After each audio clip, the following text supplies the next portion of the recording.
you say? A new world order. New world order. A new world order. The new world order. A new world order. A new world order. The new world order. New world order. That order and progress can only come when individuals surrender their rights to an all-powerful sovereign. When we are successful, and we will be, we have a real chance at this new world order. Yo. What is up, y'all? It's your boy Drew. It's Friday night. Checking out that Drew World Order live. We got it all tonight, man. There's been so much about Trump, bro. How can you not talk about Trump? Excuse me. And I haven't had a chance to go live because my kids and stuff. I'm like a week behind on all this stuff. So thanks for spending your Friday night here with me. The headphones are kind of tripping me out here. Hold on. Yeah, let's go, I guess, bro. Oh, let's see. I got Trump as Vanilla Ice. We got the ice raids going on. We got the whole country covered in ice. They've renamed winter a polar vortex. Everything's covered in ice, and then Trump's out here sending the ice. Right? Crazy talk. Crazy. Anika Koyuko says, people say Trump's uncle has Tesla's paper. Yeah, we can get into that tonight, too. We can get into the Baron Trump time traveler, all that stuff. Slow Boy says, killer intro. I messed it up a little bit. There was a little feedback at the beginning before I fixed it. Like I said, man, and if you're new here, I used to stream all the time, and now I'm back to streaming more regularly here on this channel, and I got to relearn this OBS software again. It's a small learning curve, but I'm almost there, I promise. But let's get into it, man. Hold on, you got to check out this thumbnail here. You got Trump as Vanilla Ice. I had to put the Diet Coke in his hand. You'll learn why. I don't know if you can see, man, if you can zoom in on your phone or your tablet. I like floss his little eyebrows out too. It's kind of hard to tell because his eyebrows are thinning out. We got Barack Obama as MC Hammer. We got Michelle peeking in the window. What's she looking for? I don't know. And why is Jennifer Aniston? Why is her head popping out from behind the desk? We're gonna get into all this and more right here tonight on Drew World Order Live. I appreciate everyone that's here, man. Let's go, I guess. Where do we start, man? I got all my links kind of I'm doing some preparations now. I guess I would start here, man. Let's see. I would start here. Donald Trump. This is really symbolic. When I came back streaming a couple weeks ago, I said, is it going to be a nothing burger or is it all going to go down? And I said I thought it was like shit was going to go down. You see it in Argentina and there's like more nationalistic trends worldwide. And they blue balled us for so long. I thought that it's time for whatever to happen, something that's been part of a really long plan. And we'll go through all that tonight. But this is a really symbolic gesture, much like in the first term when he said, do you know what this is? This is the calm before the storm. And he had a whole room full of people with him. He said, this is the calm before the storm. They said, what is the storm? He said, you'll see. And not much has happened since then, right? And now he gets in this time, bam, bam, bam. Like radical transformations of American society. They had to make it so bad. They had trans kids normalized on Good Morning America to the point where now the pendulum has swung the other way. And now it's like MAGA Chud's time, right? Trust a ham. Shout out to DWS Smith. Anyone I haven't shouted out yet, Provo, I see you. Truth hurts. Let's just get into it, man. I'm just rambling. I'm rambling. The golden age of America begins right now.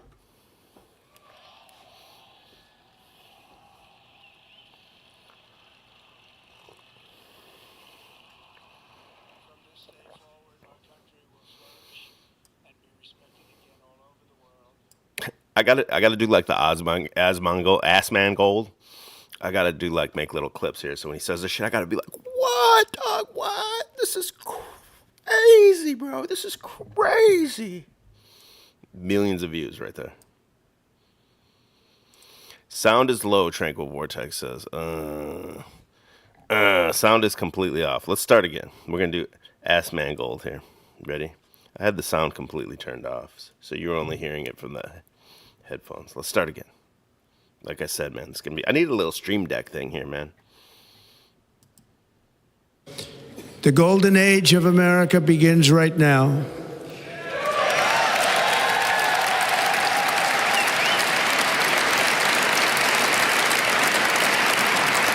From this day forward, our country will flourish and be respected again all over the world. We will be the envy of every nation, and we will not allow ourselves to be taken advantage of any longer. During every single day of the Trump administration, I will very simply put America first. For some reason, that's like controversial or something. He says he's going to put America first. How was the sound on that? Was it a little too loud, or was it good? Too hot? The mic too hot? Let me know. I got the dockable chat here. I'm able to read the chat, see what I'm doing. I got the second screen. I'm a real boy now. I'm a real boy. The other one I saw, I'm not necessarily going in any particular order in Trump. There's just so much to cover with Trump just since the last week that I streamed that I'm just going to I just have links and we're just going to kind of go through them before I go into the other stuff. What does 5x5 mean? Everyone's typing 5x5. I'm a boomer. I don't know that one yet, I don't think. Trump today, check, this is from 1 day ago, so maybe yesterday. He did a remote appearance with Klaus Anal Schwab at Davos. We're not going to go through the whole thing. I have another smaller clip that I haven't watched the full thing of that I do want to watch here on the stream. But I just want to show the smaller clip doesn't show the introduction. Policies. In case some of these people think like, oh, he would never rub elbows with Klaus Schwab and all this. I just want to make sure I show the beginning here where Klaus is there. The global challenges. 5x5 means loud and clear. Okay. That's a new one to me. Well, thanks for learning to me. I'm learning from grandmas now. Shout out to Nana. We face today. Now this guy looks like an AI, doesn't he? Doesn't he look like an AI here? Now, if we want to get deep into the nuance and deep into the weeds real early in the stream, I was actually going to kind of wait, but F it. It seems like to me this guy here, this Klaus Eno Schwab, he's dressed normal, but before he was wearing like the robes, like the Emperor Palpatine from Star Wars and everything like that. Like, excuse me, it seems like he's just a character on the world stage. He's the bad guy, the boogeyman, to implement this thing. For you to blame all this left-wing stuff that's going on, that's implemented by corporations and everything. It is true at one time, and it is somewhat of a psyop, right? This is where it gets real deep into the nuance, man. This is what it's kind of hard for people to understand. The World Economic Forum does directly work with corporations and things like that. But this guy in particular, I feel like, is a fall guy. I feel like you'll see this guy go down. Maybe Trump will put him in Gitmo, maybe not necessarily Gitmo, but present him with some kind of, make him face some kind of justice or something. Same with Fauci and all these guys. And I've been very consistent with that message for years, bro. EBT and I, outlining our enslavement, shout out. That's been kind of our forte, is like it's going to be nothing burgers and it's all going to hit the fan. The Trump QAnon was kind of the predictive programming of it all. It's not going to be exactly that, and QAnon is not real, but these type of events are going to unfold. And it's more closely aligned with something called the Illuminated Sons of the Golden Dawn, the protocols of the Illuminated Sons of the Golden Dawn, which is QAnon adjacent, but it's not directly related to QAnon. And it's basically about the controlled demolition of the mainstream media. And you see it here. You see it happening, especially over the last few years, where there is no more mainstream media. It's the decentralized media. The people are now the media. So it's really no different, right? They give you the talking points. They give you this video. They give you whatever's trending on X. And then you're here trying to make money, trying to get streams, trying to get people in your stream. You have to talk about these things to get the people in the stream. Billy Carson, you have to talk about it. They create the thing. It's really no different. It's just decentralized and a much more wider variety of takes where people can just come on and give their little take rather than just basic left or right on a mainstream channel, whatever. Let's go. Monumental. Monumental. The importance of American leadership and your personal leadership in this regard is fundamental and paramount. And then Trump comes on via Skype. He's Skyping. He's calling into the panel. Trump is. Donald J. Trump.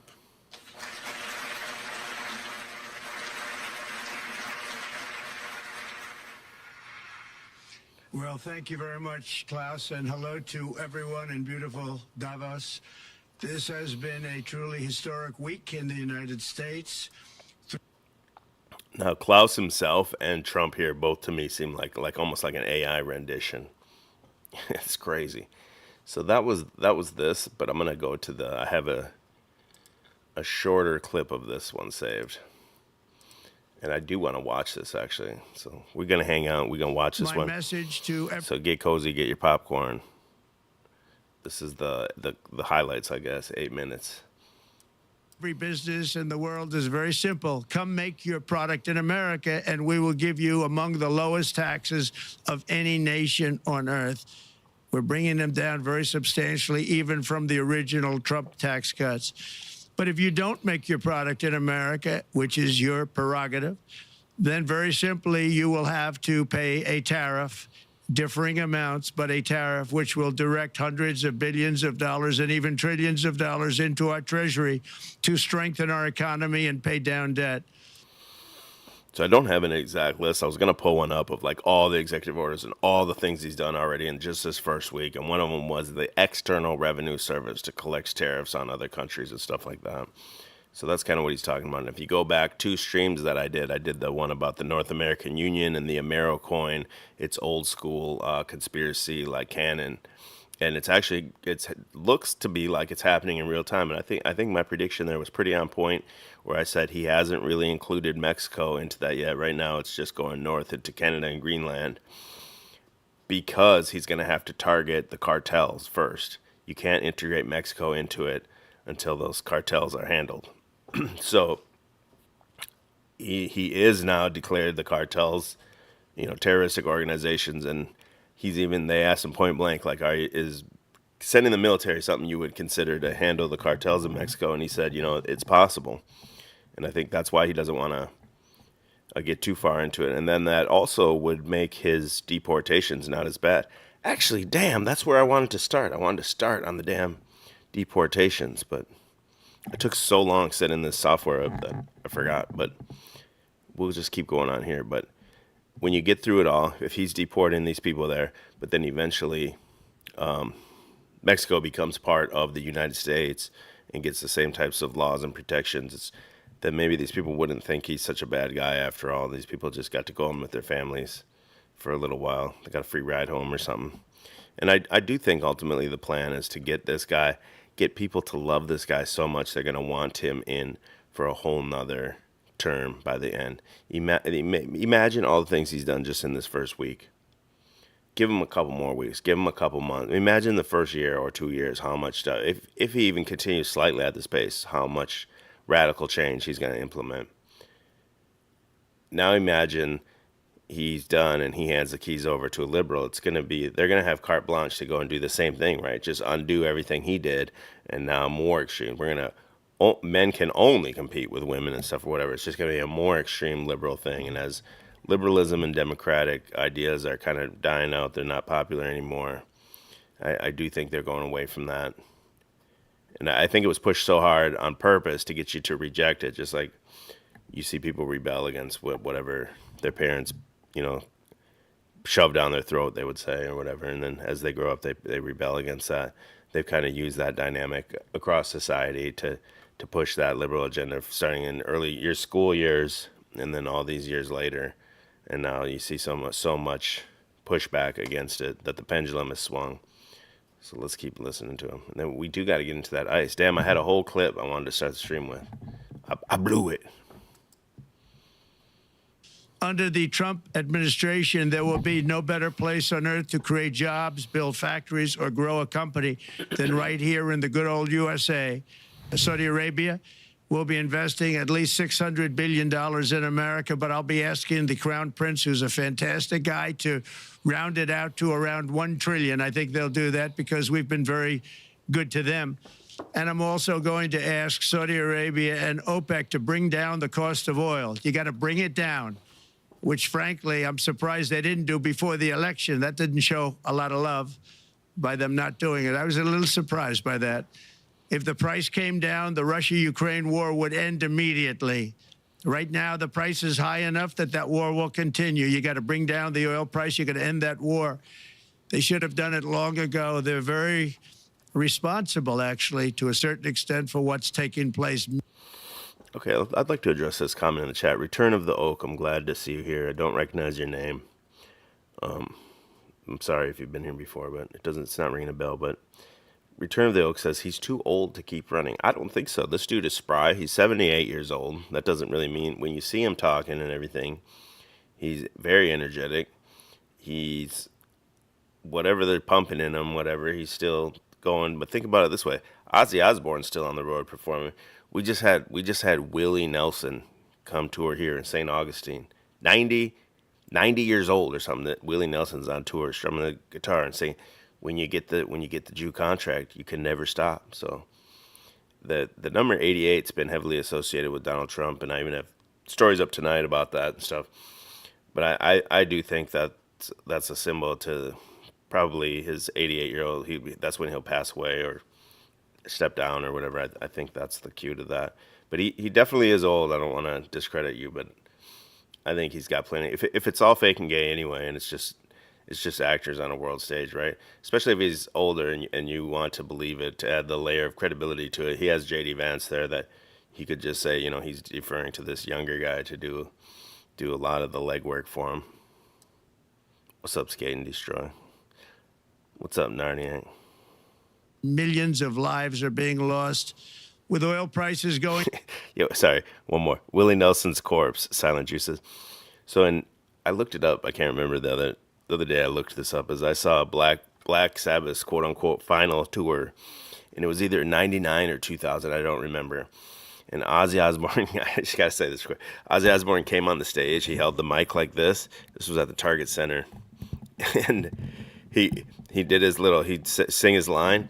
He'd turn to the left. He'd take like 2 or 3 baby steps, jump up, and turn to the right. Take 2 or 3 baby steps, jump up, and that's what he did the whole concert. Now that was 25 fucking years ago. This guy's still going, still making songs, still he's on Post Malone, he's on like mainstream top 40 radio and everything. This guy was like literally Weekend at Bernie's 25 years ago when I saw him. Crazy. Stephen David, thank you, sir. I appreciate you. There was one more. I think did I miss it before? The other one was from Provo. So if I didn't thank you, Provo, I'm thanking you now. But let's keep going. I'll quit interrupting. Sorry. Going down, I'll demand that interest rates drop immediately, and likewise, they should be dropping all over the world. Interest rates should follow us. All over, the progress that you're seeing is happening because of our historic victory in a recent presidential election. Finally, as we restore common sense in America, we're moving quickly to bring back strength and peace and stability abroad. I'm also going to ask all NATO nations to increase defense spending to 5% of GDP, which is what it should have been years ago. It was only at 2%, and most nations didn't pay until I came along. I insisted that they pay, and they did, because the United States was really paying the difference at that time, and it was unfair to the United States. But many, many things have been unfair for many years to the United States. That's why I didn't think it was far-fetched that Donald Trump could come in and like shake the cage and actually bring prosperity and good times to Americans as part of a plan, as part of a long-term plan. Right now they want to get you, not necessarily you, but like the mainstream people to love him. You've seen a lot of people recently kind of flip over the last maybe 4 years or whatever, flip from Democrat to now they're, influencers I'm talking about, to now they come out and actively support Trump. And the same way they make those NPC type people hate him, they can use the exact same propaganda to make them love him. And I do think you're going to see a major transformation. And I do think by the end you're going to see people that want him to stay in. And I think there's already calls, but I think it's gonna definitely amplify to put this guy on Mount Rushmore. I mean, just his name alone, Donald Trump. If everything is a 100-year plan, 50-year plan, as I've been dissecting for years, and as I speculate, I mean, this is the guy. This is the Trump card. You can go all the way back to, his early interviews with Oprah and everything. They're planting the seeds. This guy's going to be a president. I got another one in the queue for later tonight. Melania Trump even being asked about how would you be as a first lady 25 years ago or something like that. I mean, it's really hard for people to fathom that there could be a plan in place for that long of a term, especially like very detailed for 50 years. And you got to assume if it's 50 years in detail, there's a broader, more abstract plan for 100 years or more. If you look at the Twin Towers, right, they're knocked down 33 years from when they were built. I believe that was all planned. And then the same year the Twin Towers went up, the 9/11 emergency service line was established and everything like that. There's just way too much coincidences to write off the idea that it was built to be collapsed. And in the same thing here, this is what EBT and I talk about now. The mainstream media was also built to collapse. They're purposely being bad. It's bad on purpose. Oh, Kamala's doing great. Kamala's going to win Iowa and everything, to get you to distrust them, to get you. And now they're going to double down on Trump's bad. Well, everything else they said is a lie. Now the average person's going to think like, maybe there is something to this. Let me blast it. I do want to see this whole thing, so let me shut up, play this. Before even taking office, my team negotiated a ceasefire agreement in the Middle East, which wouldn't have happened without us, as I think most of the people in the room know. From the standpoint of America, the EU treats us very, very unfairly, very badly. They have a large tax that we know about, and a VAT tax, and it's a very substantial one. They don't take essentially don't take our farm products, and they don't take our cars, yet they send cars to us by the millions. They put tariffs on things that we want to do. Like, for instance, I think they actually, in terms of these are non-economic or non-monetary tariffs, and those are very bad, and they make it very difficult to bring products into Europe, and yet they expect to be selling, and they do sell their products in the United States. So we have, you know, hundreds of billions of dollars of deficits with the EU, and nobody's happy with it, and we're going to do something about it, but nobody's happy with it. So I think the EU has to speed up their process. Friends of mine that are in some of the nations within the EU, great people, they want to be able to compete better, and you can't compete when you can't go through the approval process fast. There's no reason why it can't go faster. So, you know, I'm trying to be constructive because I love Europe. I love the countries of Europe, but the process is a very cumbersome one, and they do treat the United States of America very, very unfairly with the VAT taxes and all of the other taxes they impose. One other, just to finish up, I got a call from the head of a major airline, one of the biggest airlines in the world, and he said, "Sir, could you help us? What? Landing in Europe is brutal. They charge us fees for everything, and it's so unfair." I said, "How does it compare to China?" He said, it's much worse. And the other thing, as you know, they took court cases with Apple, and they supposedly won a case that most people didn't think was much of a case. They won 15 or 16 billion from Apple. They won billions from Google. I think they're after Facebook for billions and billions. These are American companies. Whether you like them or not, they're American companies, and they shouldn't be doing that. It's pretty crazy, though. And I talked about, I hate to keep referencing back to the other one. I said his tariffs are just going to be a negotiating tool. You probably will see. He'll have to enforce tariffs at the beginning to show people he's serious, and it's not a bluff. But overall, the tariff is a negotiating tool. This is the guy known for the art of the deal. He's a deal maker. So you're going to see him on the world stage creating great deals with these countries. Maybe not immediately, but over the next couple of years, I would think. I would think in 2 years from now, so 2027, it's going to be full steam, and that's when you're going to see it's going to take 2 years. You're going to have to see your prices come down or whatever, more money in your pocket. However he does that, it's another stimmy. Hit me with that 1,200, Don. Let me get that stimmy. But like, it's going to physically have to take a tangible change in people's life to see that, well, the media is probably lying about this guy. My life has actually been better. And the tariffs are going to be used to make as a negotiating tool with these other countries. China has built like outports and everything and imports in other countries and everything. So if he really wanted to, it's like a modern day Silk Road. If he really wanted to import or tax China with tariffs like 50% or whatever he's saying, they could just cut backdoor deals with other countries, ship the stuff to India or wherever, South America, where it would just come in their ports and then get relabeled and shipped up here for only a 10% tariff or something. China's already built that workaround. Now you could even go one more step further and say Trump is working with China for that to happen. That's actually the plan to accelerate China's new Silk Road. But that's a whole nother discussion for another day. But where was I going with that? I'll remember in a second. Let me play it.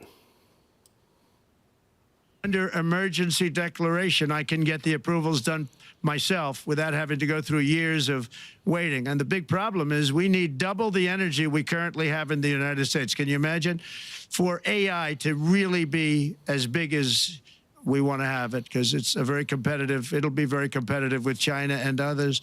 So I'm going to give emergency declarations so that they can start building them almost immediately. And I think it was largely my idea because nobody thought this was possible. It wasn't that they were not smart, because they're the smartest. But I told them that what I want you to do is build your electric generating plant right next to your plant as a separate building, connected. And they said, wow, you're kidding. And I said, no, I'm not kidding. You don't have to hook into the grid, which is old and, could be taken out. If it's taken out, they wouldn't have any way to get any electricity. So we are going to allow them to go on a very rapid basis to build their plant, build the electric generating plant. They can fuel it with anything they want, and they may have coal as a backup, good, clean coal. You know, if there were a problem with a pipe coming in, as an example, you're going with gas, oil or gas, and a pipe gets blown up or for some reason doesn't work, there are some companies in the U.S. that have coal sitting right by the plant so that if there's an emergency, they can go to that short-term basis and use our very clean coal. So that's something else that a lot of people didn't even know about. But nothing can destroy coal, not the weather, not a bomb, nothing. It might make it a little smaller, might make it a little different. This guy's a dipshit. Shape, He's funny, though. but coal is very strong as a backup. It's a great backup to have that facility, and it wouldn't cost much more money.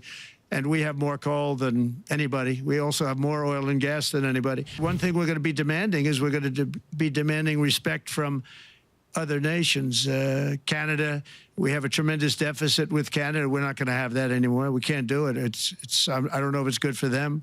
As you probably know, I say you can always become a state. And if you're a state, we won't have a deficit. We won't have to tariff you, et cetera, et cetera. But Canada has been very tough to deal with over the years, and it's not fair that we should have a $200 billion or $250 billion deficit. We don't need them to make our cars, and they make a lot of them. We don't need their lumber because we have our own forests, et cetera, et cetera. We don't need their oil and gas. We have more than anybody. So, you know, just as an example, with Mexico, we're dealing with Mexico, I think, very well. Put a poll in the chat. Let me know if you think Canada is going to become a state. He's not saying as much here as I thought he would. It's kind of the same kind of things. But it's interesting that it's the WEF. He's always talking about how Klaus Schwab is his boy and everything. But then, you know, some of these there's the Trump derangement syndrome people, and then on the opposite end of the spectrum, there's the Trump ball washers that just thinks this guy can do no wrong, even though he says, yo, I am the father of the vaccine's good and everything. And the same people will hate the vaccine, and there's this huge like cognitive dissonance when you confront them with that fact. So in my perspective of it is the whole thing is a movie. You're watching a movie to a degree, and there are real things that will happen too, right? That's where it's a blend of reality and fiction, and that's where I'm gonna bring it into when I do my Vince McMahon stream, is when you get into the kayfabe.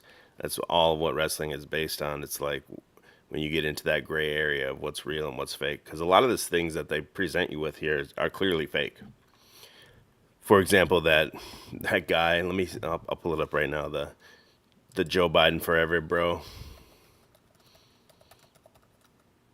I mean, this is clearly fake. No one that knows anything about Haitians would say this is real. Is there like a 2-minute one? They're all like 10 minutes. The guy doesn't even sound like a Haitian. A Haitian would just use chicken bones and put a curse on Trump or something. It wouldn't be saying the stuff that this guy's saying. Like, this is clearly straight out of a Hollywood set or something. Well, President Trump's illegal immigration crackdown is off to a fast start. Fox News has learned that in a 33-hour period between Tuesday morning and Wednesday night, ICE agents arrested over 460 migrants, many with long criminal histories. But these operations are violent. Threats to our hold on, let me see this. I'm not going back to Haiti. One of those threats is this illegal alien from Haiti. Yeah, I don't even know if he looks Haitian. Like, maybe. Haitians look different, bro. When I was in Minnesota, we had Somalians. They don't really have that here. Now that I'm in Florida, they have Haitians. That's that meme you saw. The guy went and grabbed a goose by his neck and was just walking the goose home. I'm gonna eat the goose. That's what Haitian look like. This guy may I don't know. Maybe, but his voice definitely not. ICE says he's a gang member with 17 criminal convictions in recent years. Trump, you feel me? Yo, Biden forever, bro. Thank Obama for everything that he did for me, bro. Biden forever, bro. Thank Obama for everything he did for me, bro. Yeah, totally not real. totally fake. But at the same time, like, are people getting nabbed up? It's very possible. And that's actually where I wanted to start the stream. Let me go there, and then I'll come back to Trump. I wanted to start actually with this video right here, because it's like, bam, in your face. You gotta start hot. Me dio miedo. La migra. La migra. Mira. Salió migración. Oh my God. Mira. Cayó migración. Les cayó migración. Encontraron, creo. Tengan cuidado. ¿Qué anda migración ahorita? Uy, mira. That dude was in like a brand new Silverado or some shit. Look at that shit. That little truck. Oh shit.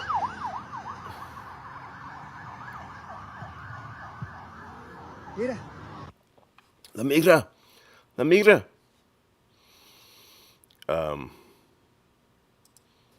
I saw that one on X, like, and I thought it was real, and then I thought about it for a little bit, and I was like, there's really no caption, there's no other information, like, that could have been any time. And I did look a little more into that one, so if you do see that video going around, that one actually is a fake video. It's real of what's happening, but it's from months and months ago. And there is a debunk article here online that actually, a lot of good proof that that's not current from the Donald Trump thing. And they date it back to the building that's under construction there, which is actually built. The construction is finished now. And so when those guys were there, it was months ago. There's no longer guys working there. It's from like August or September of last year. The building's been under construction, but it finished in September, so it's sometime before that. But it is the same kind of thing. Whether it was real or it might have even been a false alarm where those guys were saying, "Let me get on it," and running like that.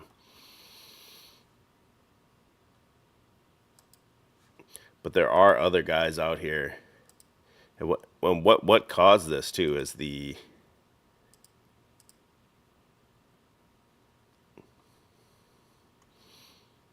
there's people out here that think it's not a bad idea to like let these people live here, and you know the cost of it is just tremendous. This is a video I found from 2023. I mean, just listen to how insane this is. Is really startling. 30% of migrants here in Chicago are children. Majority of them are attending Chicago public schools. Right now, the state is footing the bill for what they call temporary housing, apartments and homes that are rented out for migrants. The state is paying on the high end $9,000 in rental assistance over a 6-month period of time. With that, $9,000 a month for 6 months to put these people up. I mean, it's completely unsustainable. But again, I think they're willing to eat the money to create this crisis and to create the perception of it, knowing full well that this is coming, that the leaders at the very top know that Trump's coming, and it's going to be they're going to reverse it all. that comes help moving in and a starter kit to furnish the apartment. That rent lasts for 6 months, and ideally people would have started their legal process, secured legal work authorization. And so these people get paid 6 months rent up to $9,000. That's wild, fam. then be able to sustain that apartment. And so the cost, or I guess the payment towards the landlord, is based on market rate. It's based on the configuration of the apartment, how many rooms, where it's located, all of those things. And so it kind of varies from place to place. We ran out of time, but I did reach out to the city to see how many asylum seekers are currently taking advantage of the rental assistance program. We haven't heard back from the city on that. The city put $4 million towards helping migrants get temporary housing. The state added $38 million to that. And right now, there are only 30 to 40 case management workers from Catholic Charities working to get thousands of migrants temporary housing, and I'm told there's a push to hire more. It's the damn Catholics again. Bam. That's crazy, though. But there is dudes out here, at least one video that was making the rounds on Twitter today, on X, of the ICE deportations beginning. It says, watch as law enforcement focuses on individuals with criminal warrants, supposedly. Aquí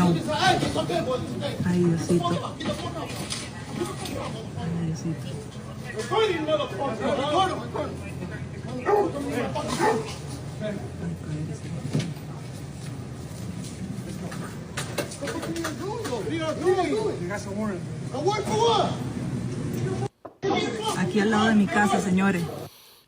I mean, is it totally fake and gay or what? I was watching Days, I think, was it yesterday, Days of Noah? And I feel like he thought all of this was, I don't want to put words in his mouth. It seemed like he was kind of auto-hoaxing the whole thing, which is a good place to start, I think. But then you got to look for evidence that it's real. I don't see why they, with all the different illegal people that are in here, why they couldn't just get a handful of them and make sure you have somebody there filming it. You know it's going to go on social media. Trump promised it. He's got to deliver something, right? We'll see the full scale and scope of it eventually.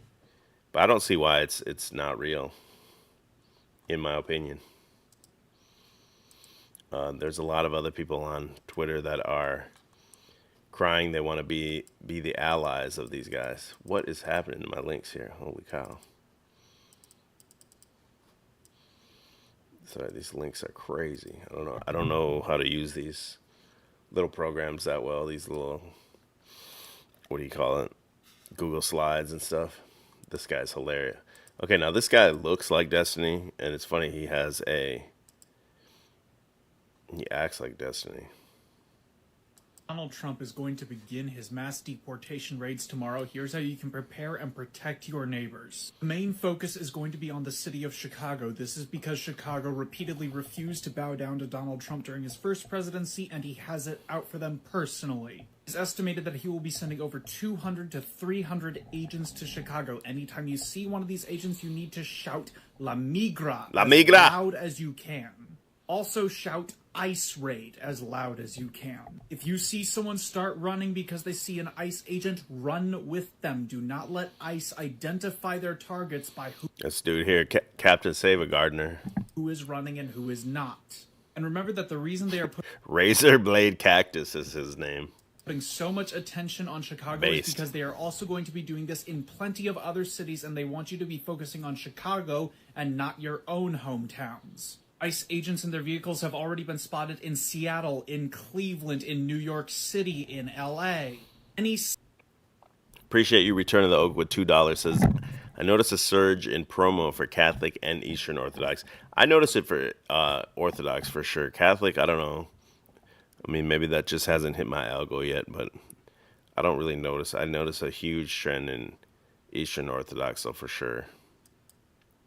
Thank you, brother. Appreciate the $2. Is within 100 miles of the United States national border is considered fair game for them, and you need to be prepared for them to start raiding tomorrow. Step in their way when they try to chase someone down and make it look like you didn't see them there and it was an accident. Ask them for papers proving that they are ICE agents. Ask them for warrants proving that they are ICE agents. Pretend that you do not believe that their IDs or their warrants are legitimate. Remember that you are not required to give ICE agents access to your homes. Their warrants do not work the same as police warrants. If you're white and American born, remember you're going to have more leeway for what you... Here we go. If you're privileged, you need to do something to keep these people.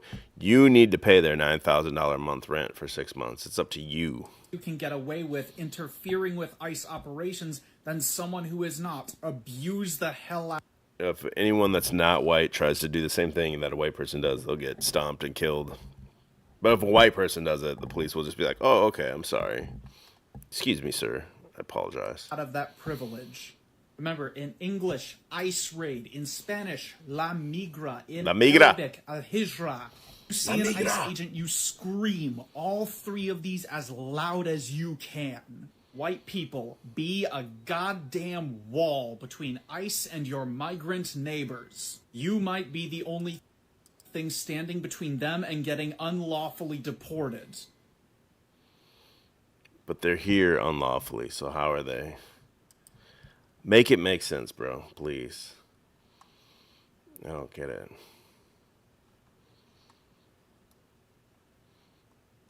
Why does this guy sound so stupid as fuck?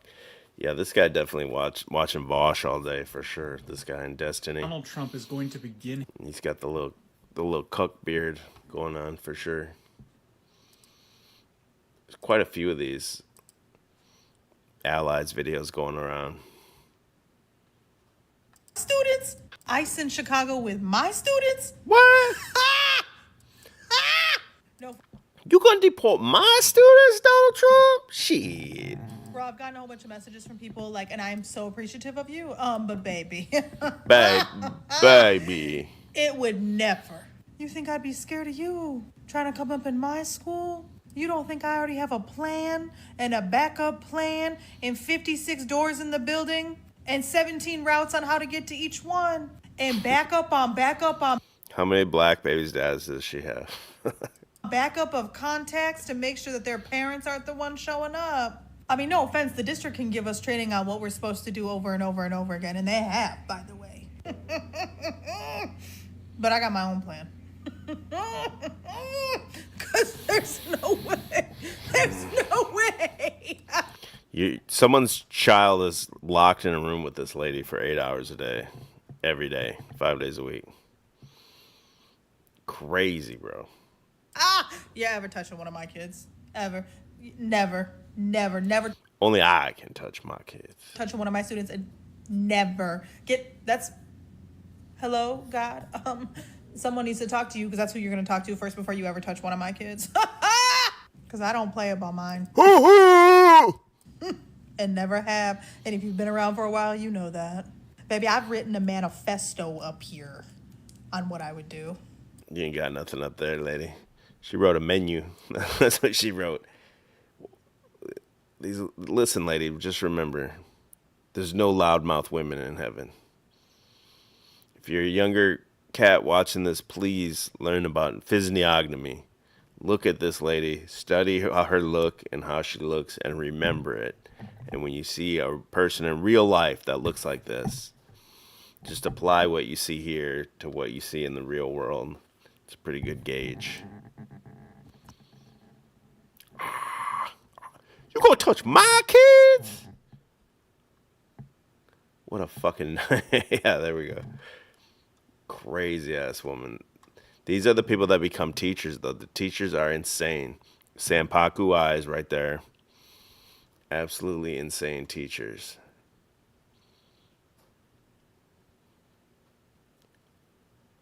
Completely obsessed with trying to indoctrinate students with their ideologies. Same with like anything that works with kids, really, like the, what do you call them, therapists and stuff like that. Therapists are all trying to like put these ideas in these kids' heads. That's why they want to be in these jobs working with kids, man. Crazy.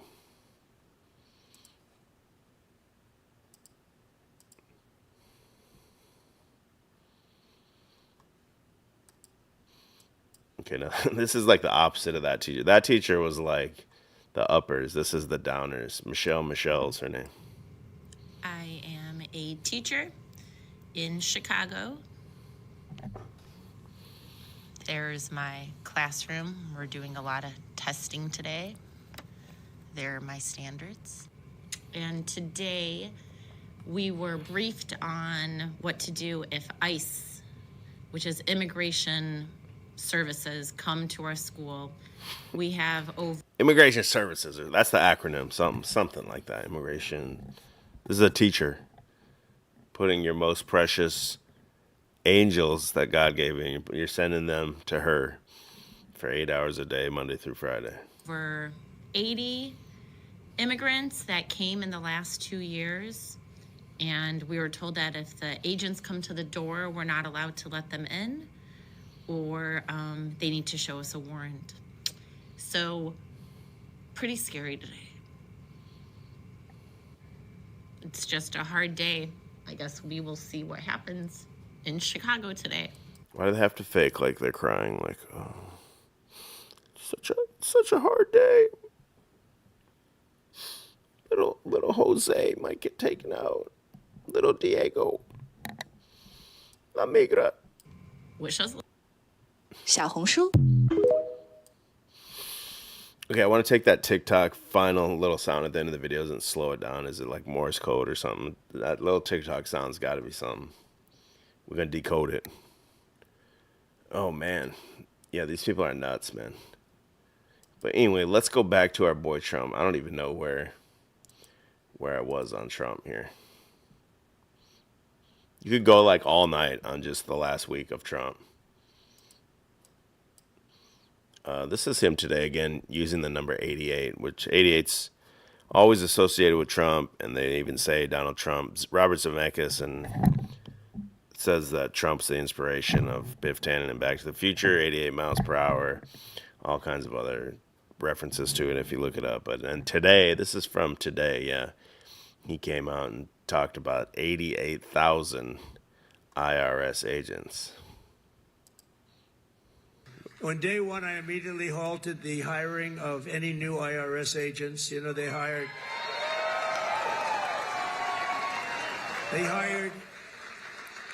or tried to hire 88,000 new workers to go after you, and we're in the process of developing a plan to either terminate all of them or maybe we'll move them to the border. I think we're going to move them to the border. On day one, I immediately halted the hiring of any new... Trump's funny, dude. Jeremy A., I appreciate you. 3 down to 10. Third, it's been more than that. Third, 3 super chats. That thing says celebrate 3 super chats. Secret Truth says, me trying to make Canada a state would give everyone nowhere to go when they start drafting. Yeah, that's an interesting comment because there's like a famous 4chan post from, I don't know, like a year ago or more, and they said they were going to use Joe Rogan and all these tech bros and Trump to kind of slowly like ease off the whipping of the white man, that the white man's been whipped too hard and they're checking out of society and they need to like remoralize white man for an upcoming war because no one's going to go die in a war, you know, when you're just being stomped on by trannies and everything. Like, there's just not going to be enough support for it. And then that actually would play into what you see now. You see all this Christian nationalism coming main stage and everything, and which for one, it's a good thing, I guess, right? But then on the other hand, it's like they want to bring it into like a secular Christianity, almost water it down so much. Like, for example, here, look at, let me see if I can find it real quick. There was, give me 1 second here. You saw, what's his name on Wes Huff on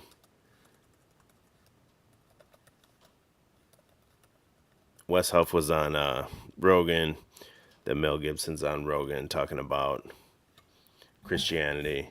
Well, now we got Blair White right here, from non-believer to Christian, my spiritual journey, that it will just become so mainstream.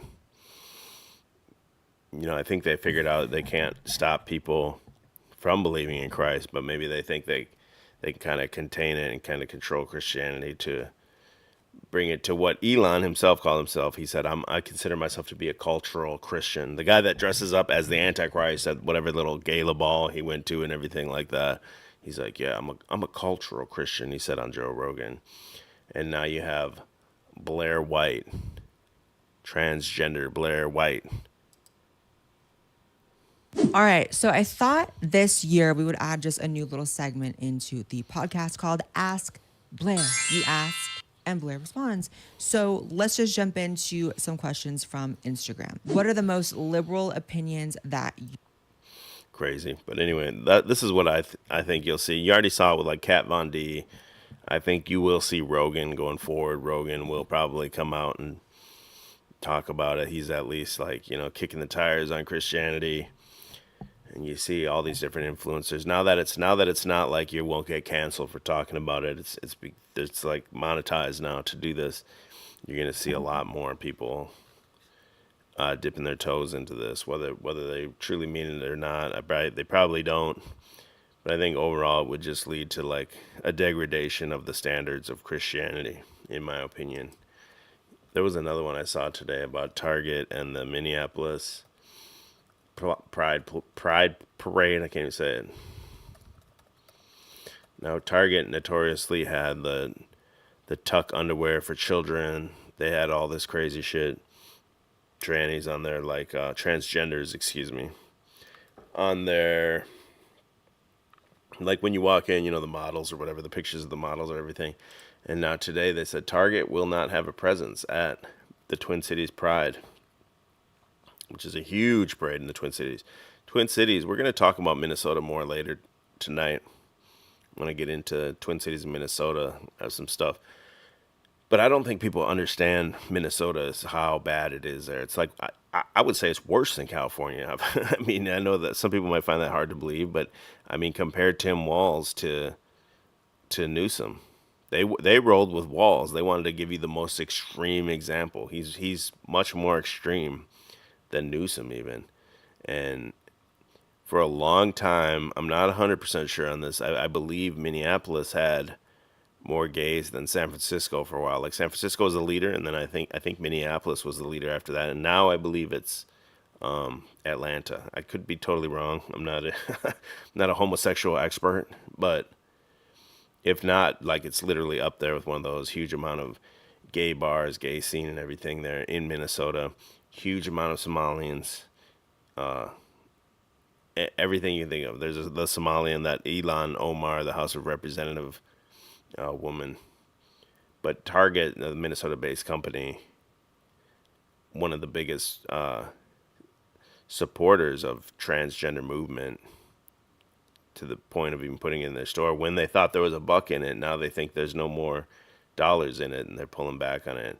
All these corporations across the board are pulling back on DEI, except for one, except for Costco has doubled down and said they're not going to get rid of DEI, which is interesting to me because Costco's entire store is everything's from China, right? So I would predict in the near future you'll see some kind of war between Costco and Trump when he heads up the tariffs and everything like that. But let me just play this little clip. I haven't watched it yet, but I thought it was interesting that Target's pulling back the wokest. You ever go to Target? I went to Target recently with my kids. It's like a place just for like single cat ladies or something. It's like small individual meals, like a little meal you just take home. It's like for incels and single cat ladies or something. Like if you have a family, you ain't going to Target to buy your shit. Portions are too small, prices are too high. Oh, this damn ads. Salesforce problems stressing you out?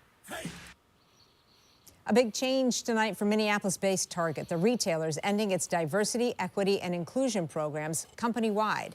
It includes a program focused on carrying more products from Black or minority-owned businesses. This comes Okay, I'm getting sick of that too when I see at the store, like, grab a bag of like chicken nuggets or something. It says, "Oh, woman-owned store." Like, who gives a fuck, bro? I just want give me the best quality thing I can get at the lowest price, bro. And what's up with the price of damn eggs, bro? Donald Trump got to get out here. Yo, Trump, I know you watching, dog. Donald Trump got me remonetized. He said, "We need you." He said, "You're the best streamer out here. You're huge." He said, he called YouTube and got me remonetized. So thank you everyone for the super chats. And here's what I need from you, Donald Trump, man. I know you did a lot for me, but I just need a couple more things. Number one, roll back the price of these eggs or something, bro. I got too many kids to be paying these egg prices you got out here. If you want, bro, you can just give me the bird flu eggs. Let's put those bird flu eggs in Aldi's or something, and I'll take my chances, bro. Let me pay the regular price. I think we'll be fine. Another thing you got to do, Trump, you got to do something about these YouTube ads, bro. These 2 unskippable ads is getting a little bit ridiculous. Trump's got to bring the hammer down on these YouTube ads, bro. If you noticed tonight, we haven't had any ads. I did have to cough up. It's just so unbearable. I had to cough up and buy it for a month. Especially when I'm playing like shows for my kids all day. Like it's unbelievable the amount of ads on that shit. And Trump, let's put the cocaine back in Coca-Cola, please. If you could do those three things, fuck all the other shit. Start there with the easy stuff. The same week that those initiatives were ended at the federal level. So what is driving the big changes? Joe McCoy is here with a closer look. Joe? Entire cultural shift. So there was cultural rot for so long that the pendulum swung back, and now these corporations are only going to go wherever the money is, in my opinion. Well, Rena, one might infer that this decision by Target is fueled by the new political landscape as it joins the list of major companies ending their DEI programs. But even with this change, employees are still protected by federal and state law against discriminatory practices. The politics. That guy was a Freemason. You see his hand, he was doing the hand sign. He's definitely a homo too. He's definitely DEI. Determines the rules of the game. Earlier this week, President Trump signed an executive order ending diversity, equity, and inclusion programs across federal agencies. This action is causing a ripple effect among big companies, with Target now joining the likes of Walmart and McDonald's, ending its DEI program. How I interpret these rollbacks is a move by Target to a more traditional neutral stance. George John is a University of Minnesota marketing professor. He says he's not surprised to see large companies acting swiftly. They have to make money, and it's a brutally competitive business, and it's best to keep everybody on your side as much as possible. There's a lot of ways that executive orders can affect businesses. In 2023, the federal government committed around $759 billion in contracts with private companies for everything from computers, military equipment, to toilet paper. One of Trump's executive orders now requires businesses contracted by the government to not have programs that include preferences based on characteristics such as gender or race. What these executive orders are doing. I mean, if you look at it and you go back to the classic Yuri Bezmenov. I know there's truthers out here that say, oh, Yuri Bezmenov, he's an actor, he's CIA or some shit. Like, it doesn't, even if he was, what he said was, you know, at least 95% on point. It's to create the destabilization and then normalization and shit. That's what you saw with the destabilization with the transgender agenda, trans kids and everything, and completely normalized it. And now it's happening again, another destabilization, while Donald Trump kind of, he's tearing the carpet out and everything. It's going scorched earth.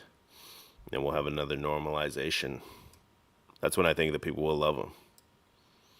Is having a trickle-down effect of encouraging businesses to end their aspirational goals that are part of their DEI programs. Employment lawyer Sean Wanta says discrimination still occurs with DEI programs in place. And even with Target making this move today, employees are protected from discrimination by federal and state law. Well, I think companies that are ending the DEI programs need to be vigilant that they continue to prevent discrimination. Yeah, I don't know if I've ever experienced any discrimination. I'm going to end the poll. 55% of you said no. You do not believe Canada will become the 51st state. You know what? I'm going to believe it, bro. I think he is going to work towards that North American Union. It probably won't be called that. But he's already made sweeping changes. Rename Gulf of Mexico, Gulf of America. I mean, it's not a big deal, right? But I mean, it's symbolic, right? It's an idea. Rich threw down $5, and I appreciate that, brother. He says, donating these shekels on behalf of Provo. You're very kind, bro. Memo to employees. Target's chief community impact and equity officer wrote, quote, as a retailer that serves millions of consumers every day, we understand the importance of staying in step with the evolving external landscape now and in the future. The company went on. Meaning we'll just cuck to whatever is pressuring us at this point. That's what that means. Ron Walker, are you the one? Earlier I saw the comment that said, I think it was Ron Walker. I'm trying to scroll up and see it. I don't see it now. He said, I never thought I'd see the day when my white man was freed. But then while Ron Walker says Greenland is too damn cold, I think another play for the Greenland could be to try to get white people up there, get a bunch of white people, because no black people are going on. Let's get real. It is way too cold up there. But I do believe the Greenland play could be for what Trump talked about with his freedom cities, he called them, which is literally a 15-minute city, but manufacturing city with relaxed regulations. So meaning, probably working longer hours and everything and more unsafe conditions and stuff like that and just cranking shit out. But I mean, if you want to be honest and look at it, America was at its best and at its greatest, but the prosperity of the people was at its greatest when it was a manufacturing country. And then we got away from that, and look at what's happened. Nothing's really manufactured here. There's no jobs. So on paper, at least, Trump's ideas look like they would work. Force people to bring their jobs here, pay the workers a livable wage, and just keep it all kind of in-house. The way, that's how the Jewish community recycles the money right there in the Jewish community. They keep it right in there. Magic Johnson's famous for doing that in the black community. He'll go build his little movie theaters or whatever in these black communities, hire black workers and everything, and it all kind of stays in that little circle, which is totally fine in my opinion. But then don't say it's racist if white people do it. But yeah, dude, so even Target, is Target, I'm pretty sure it's nationwide, right? I mean, it's here in Florida. It's got to be the biggest lib place you can shop, I feel like. They've even went down there. All right, there was this other one I saw, too, about Trump. I don't even have the links up about Donald Trump and the Stargate, the biggest thing he's talked about so far. I'll just have to pull that up, live on the fly, because we have to talk about Donald Trump's Stargate. But here, this is from tonight or yesterday from Alex Jones' channel. 45 million views almost in one day. So Dr. Fauci, here, let me just play it. The security detail for Anthony Fauci was terminated last night, and I'm wondering if you have any comment on that. About what? The security detail for Anthony Fauci was terminated last night, sir. Do you have a comment? No, I think, when you work for government, at some point your security detail comes off. And, you can't have them forever. So I think it's very standard. If it would be for somebody else, you wouldn't be asking the question. The question is very fair. But, you work for government. We took some off, other people too. But you can't have a security detail for the rest of your life because you work for government. Ask for it to be taken off, sir? Yeah, we'll see what happens. Would you feel partially responsible if something were to happen to, say, Dr. Fauci or John Bolton? No. They all made a lot of... They said, would you feel personally responsible if something happened to Fauci or Bolton because he took the security duty off of him? And if you remember that in his last days, Joe Biden pardoned his family and made a bunch of pardons. Damn, I got to get into more of this pardon stuff, but Joe Biden did not pardon Dr. Fauci. So like I said earlier in the stream, how I believe Klaus Schwab is a fall guy to be out there and be this big boogeyman to be taken down later. I believe Fauci's the same thing. Fauci's going to be fall guy, and that's why he did not get the pardon. The money, they can hire their own security too. All the people you're talking about, they can go out. I can give them some good numbers of very good security people. They can hire their own security. They all made a lot of money. Fauci made a lot of money. They all did. So if they, felt that strongly, I think that certainly I would not take responsibility. Yo, shout out to Alex Jones losing all this weight. Look at him here, bro. Look at this guy. Where is he? Look at him.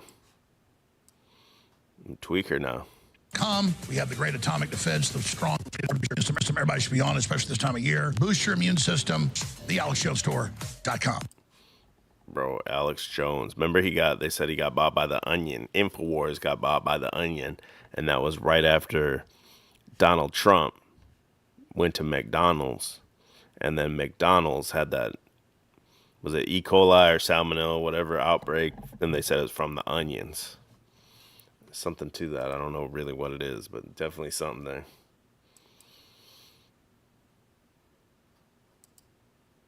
I think the people are feeling a little more emboldened with Trump in there. From a clip like this, I think I see people saying more things in my real world, in my life. I see people before it was kind of, you didn't really talk about that stuff at work, and now they are speaking out against these things like immigrants and transgenders, and that's just from my own personal life. Maybe other people aren't experiencing that, but I feel like I am. When I went to his bedroom to say goodnight, and he was crying because of the abuse that he was enduring in this school system. Then why did you stay in Mexico?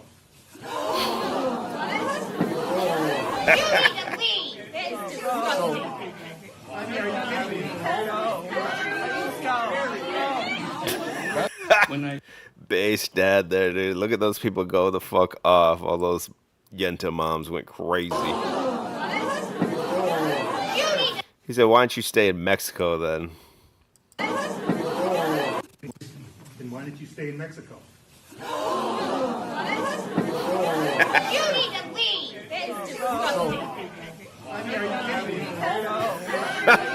He's just like, what?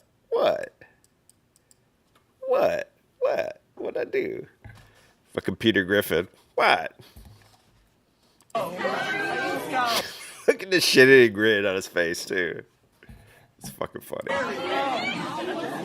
When I went to his bedroom to say goodnight, These people didn't give a fuck. There's just one or two people made a gasp, and then they felt like they had to feel like they were a good person also.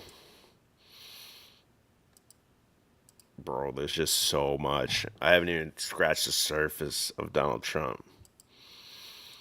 All right, this one's interesting. It relates to that calm before the storm. Okay. There's community notes on this one that says, it says Barron Trump is talking to Kamala from another angle. I can pull it up after this. Even if he is talking to Kamala, it does look like this is what he says. And then if you look at the face of Biden, it totally makes sense. Now, again, in my perspective and my viewing of this is all a movie. It's meant to be seen. It's like a quote-unquote hot mic.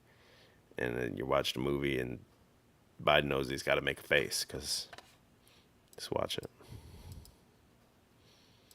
Whoops. Hold on, I don't have the sound on. I'm fucking up. There we go. Okay, guys, I think I know what Barron says to Biden and to Melania. So when he leans into Biden, here, he says, it's on. Okay? And then when he goes up to Melania, she says, try to be nice. See? And he says, okay. And then he turns back and looks back at Biden. Okay, guys. Watch Biden's face when he says that. So it looks like he says it's on. I agree, that is what it looks like. And so the debunk was that he's saying it to Kamala, who's right, as we're looking at the screen. Kamala's right to the right of Biden. But it wouldn't matter, right? Whoever he's saying it to kind of both of them. Guys, I think Barron Trump, total base Nephilim. I think I know what Barron says to Biden and to Melania. So when he leans into Biden, here, he says, it's on. Okay? And then Biden looks like he smelled some rotten assholes after that. Look at his face. And then when he goes up to Melania, Look at his fucking face. He's like, shit. she says, try to be nice. See? And he says, okay. And then he turns back and looks back at Biden. That lady's laugh's funny. Look at the look back at him. It's just savage, bro. This is Marvelous Barron Trump's Underground Adventures by Ingersoll Lockwood from 1902. Yeah! Isn't that the reset year? Yeah!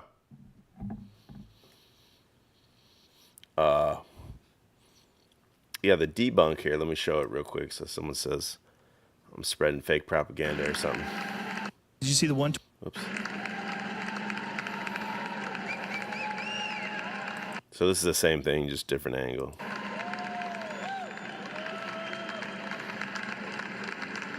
See, it looks like he says it to both of them or something.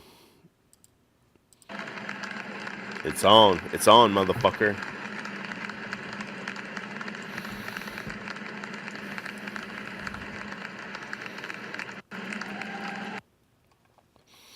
I forgot to show this to the Melania's hand on the Bible. Oh, they got this one blocked already or what? Yeah, look at her. Okay, the first time she was wearing gloves. Look at Barron. Look at how short Barron is the first time he was inaugurated. He's shorter than his mom. And she's wearing gloves. Interesting. And she's still got another book under the Bible, whatever that other book is.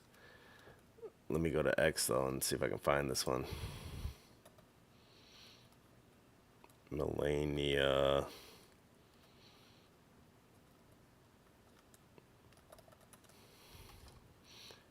I can find this picture here. Yeah, look at how black her hand is on the Bible. So first of all, she's dressed like the Undertaker. Somebody hit the gong. And it straight up looks black, even on other pictures. And these are official pictures. It almost looks like she dyed her hand black or something. Like they put like a dye on it or something like that. When you see this shit, yeah, even from other angles. Like her hand is super black. And everyone's like, oh, it's just a shadow, bro. It's just a shadow. I don't know, man. That shit looks like it's like India ink or something. Truth Hurts says Baron had leg extensions. Yeah, Beholder says it looks like a demon's hand, right? Yeah, look at that shit. But then I went back on that first one and she had gloves on. She can't even touch that Bible. I mean, again, to me, that's all just some shit they put in there, a little Easter egg for you to see it and be like, look, bro. They want you to be scared for Trump. Like his wife's his handler or something. Let's see, is there a video of it? Let's see if there's a video. Yeah, her hand's like, looks like it's not as black here. I wonder if the hand just kept getting blacker and she can't even touch that Bible. Yeah, look at that shit. That shit's crazy.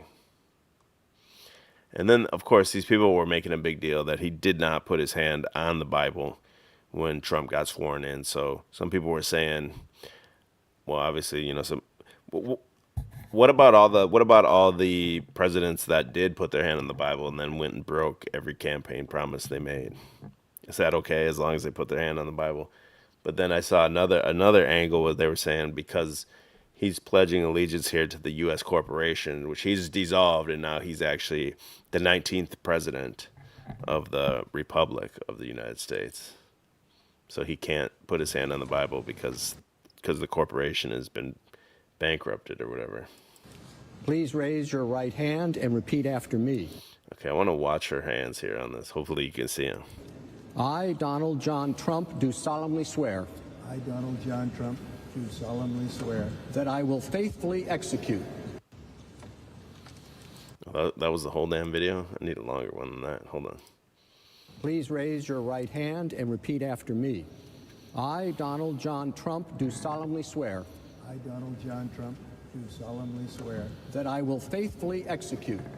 That I will faithfully execute the office of President of the United States. The office of President of the United States. And will, to the best of my ability. And will, to the best of my ability. Preserve, protect, and defend. Preserve, protect, and defend. The Constitution of the United States. The Constitution of the United States. So help me God. So help me God. Congratulations, Mr. President. You can't, like the camera's like purposely cropped off right at her hand so you can't see it. Please raise. Crazy.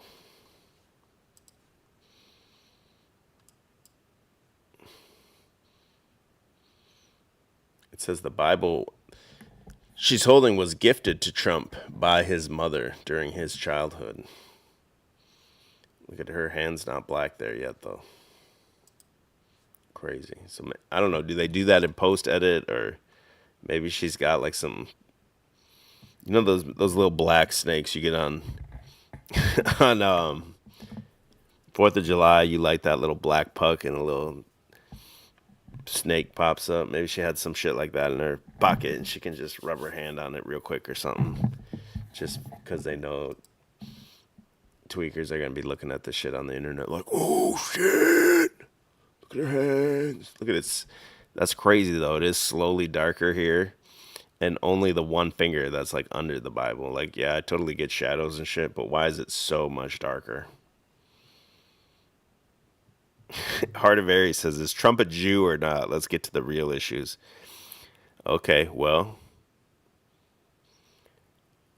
he seems to be heavily aligned with Israel, but then if you want to go another layer deeper, it could just be all the 5D chess, because he's the guy on the 9/11 that's said clearly it was on the actual day that 9/11 happened. He said clearly it's a controlled demolition. Let me see if I can find that one. Twitter's kind of tight now that I kind of know how to navigate it at least a little bit. Like, it's nice that you don't have these, like, all 10-minute clips or something like that.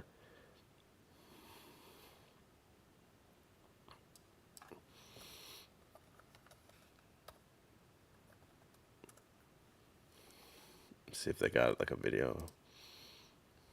The World Trade Center was always known as a very, very strong building. And like I said earlier in the stream, that when you really get into the study of it, it seems like it's built, the day they built it, they knew the day this thing would come down, and the reason, there has to be a reason for it. Right now, there hasn't been really a reason. And how many floors were on these towers? Us conspiracy people will all know that it's 110. How many countries have these people been kicked out of? 109, right? And remember the dancing Israelis and everything. So I think this is all going to lead up to that. We'll get into it, I think, a little later. I'll kind of lay out a hypothetical timeline of where this is all going. And just because even if all that happened and he did bring prosperity to America for a short amount of time, it's just all part of the plan, I think. Don't forget, that took a big bomb in the basement. Now, the basement is the most vulnerable place because that's your foundation. And it withstood that. And I got to see that area about 3 or 4 days. This is a 2-minute clip. I'm gonna let this play, and I'm gonna go piss real quick and refill my drink. So I will be right back after this.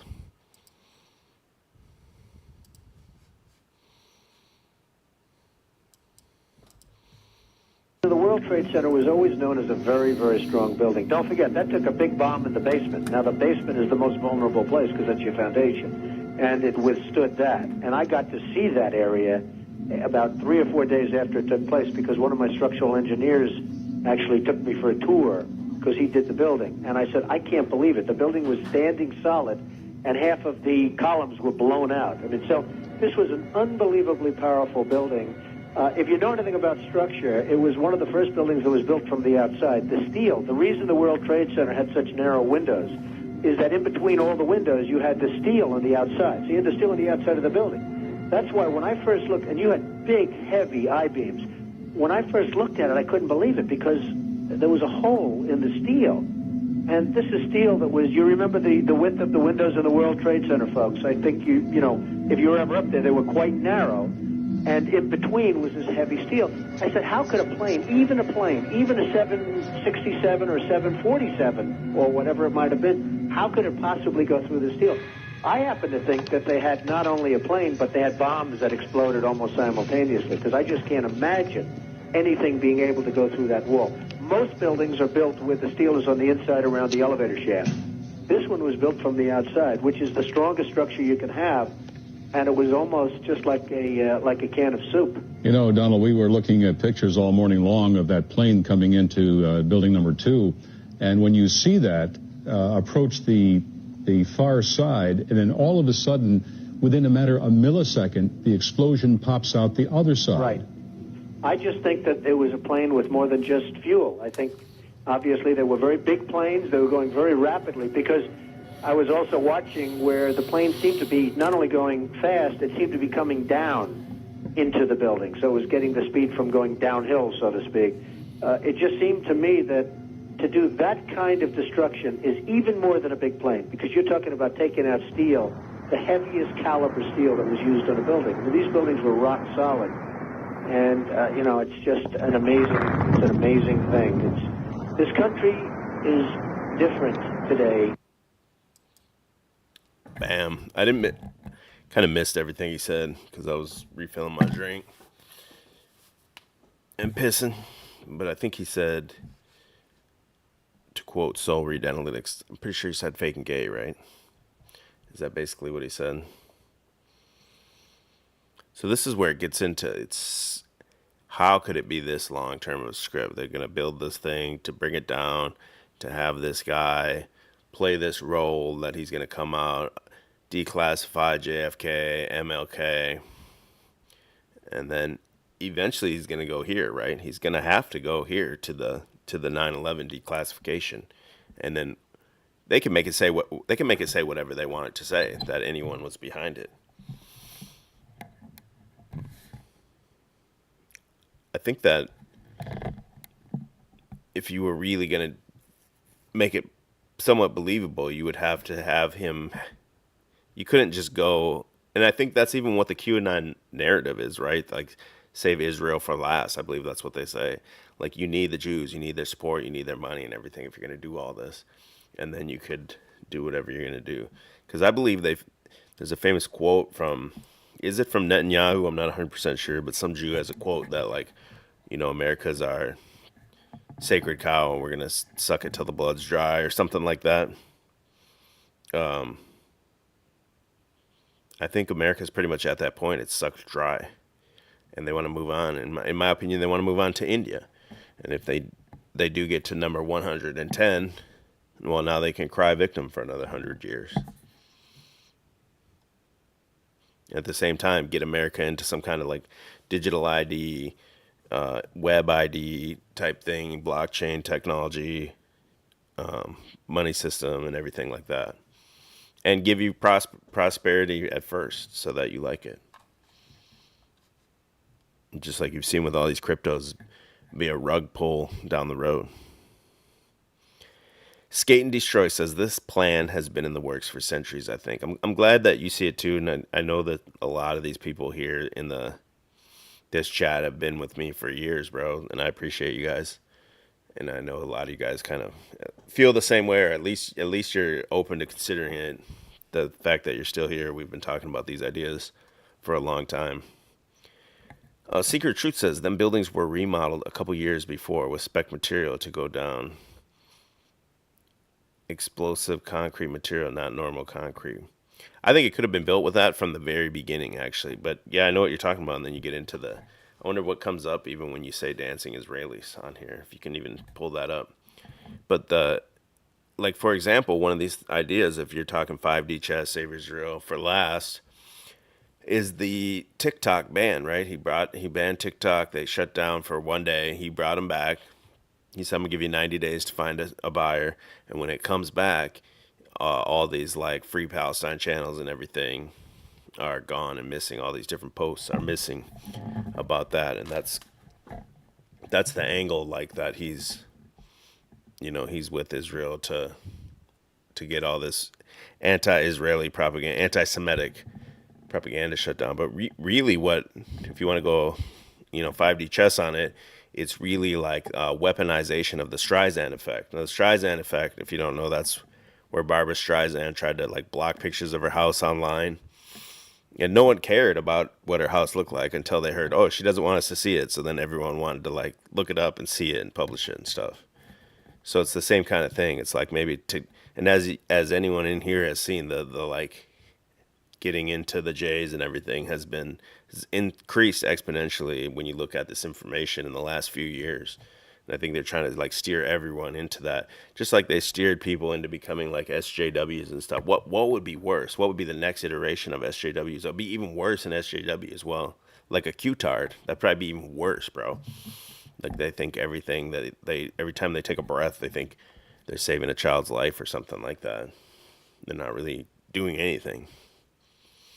But I do think that's where this whole storyline is going, in my opinion. It's the only thing that makes sense to me. I was going to look up, let me look up dancing Israelis. Hold on, let me play this. I got to click this one. It says this footage aired once after 9/11, then never again. Outside the Pentagon, CNN's military affairs correspondent Jamie McIntyre. And Jamie, you got very close to where that plane went down. That's right, Judy. A while ago, I walked right up to next to the building. Firefighters were still trying to put out the blaze. The fire, by the way, is still burning in some parts of the Pentagon. And I took a look at the huge gaping hole that's in this sideway. But from my close-up inspection, there's no evidence it's gaping, people. Anywhere near the Pentagon. The only site is the actual side of the building that's crashed in. And as I said, the only pieces left that you can see are small enough that you could pick up in your hand. I mean, if you guys notice what my intro is to this channel, it's a Philips Magnavox commercial of a little kid, and let me just play just that commercial actually, so you can see that, and then I have those clips interspliced with all the conspiracy things that we've kind of all grown up with, because I feel like the introduction to all of us here and how we're all connected is through that MK Ultra, that mass trauma we experienced on 9/11, where they just kept showing that footage over and over and over. Like the entire world had their entire concentration on that one event at the exact same time. It's like unbelievable when you think about it. Let me see if I can even find that commercial.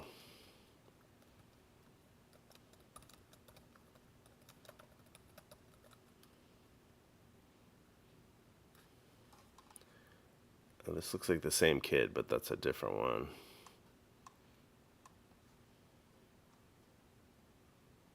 Yo, this one looks crazy. What is this one? Hold up. Finally, there's a TV that proves technology can make our lives easier. A Magnavox TV with a precise color picture, smart windows which preview other channels, and the unique smart sound feature, which ensures I'd buy that for $1. Your volume will stay at normal levels no matter what comes on. Magnavox is so smart, I didn't even have to show up for this commercial. How'd I do? Great, you were great. The innovative TVs from Mac. That's Musk right there. Yeah, I don't know if I'm gonna be able to find the commercial right away. Airplane. I don't know what else to put in there to look for it. No, Blippy.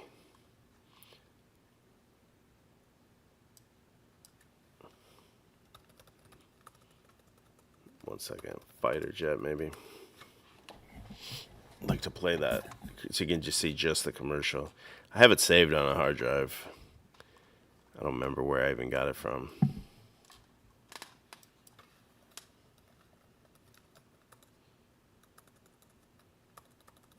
One more. Hold on. Stand by, live truth ring. Copyright EBT. What the fuck is that? Anjoli?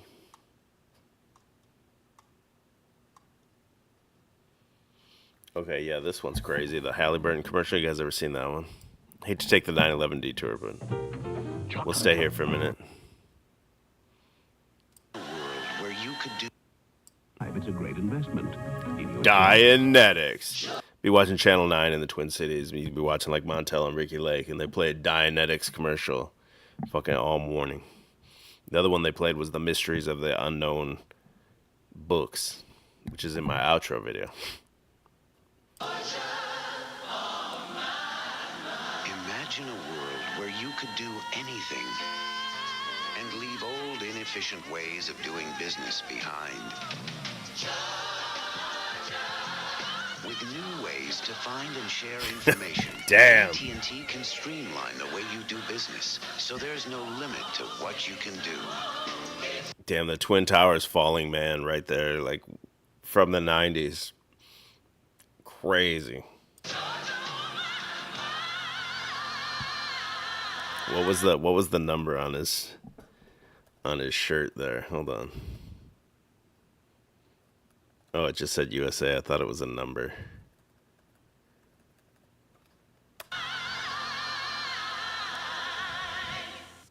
Crazy commercial. Halliburton, proud to serve our troops. You've got this huge customer. They're so huge, sometimes they don't even know when they've received a shipment. Whose problem is this? yours. That's why you ship UPS, because only UPS captures signatures electronically. Then you can use UPS online tracking software to see your customer's actual signature. So when they say, "We never got it," you can say not only did you get it, but you don't die. Whack. Look again. I don't know how you do it. I put together some really impressive deals. But this thing you've pulled off, it's amazing. A big and tasty for just... McDonald's, so he's still associated with McDonald's, even back then. What's more like American, or I should even say Babylon. My wife likes to say McDonald's is the flag of Babylon. Anywhere you go, there's a McDonald's. McDonald's with a Mac double. Just $1? How do you do it? What's your secret? It's the purple, people. Got it. Oh, God, people.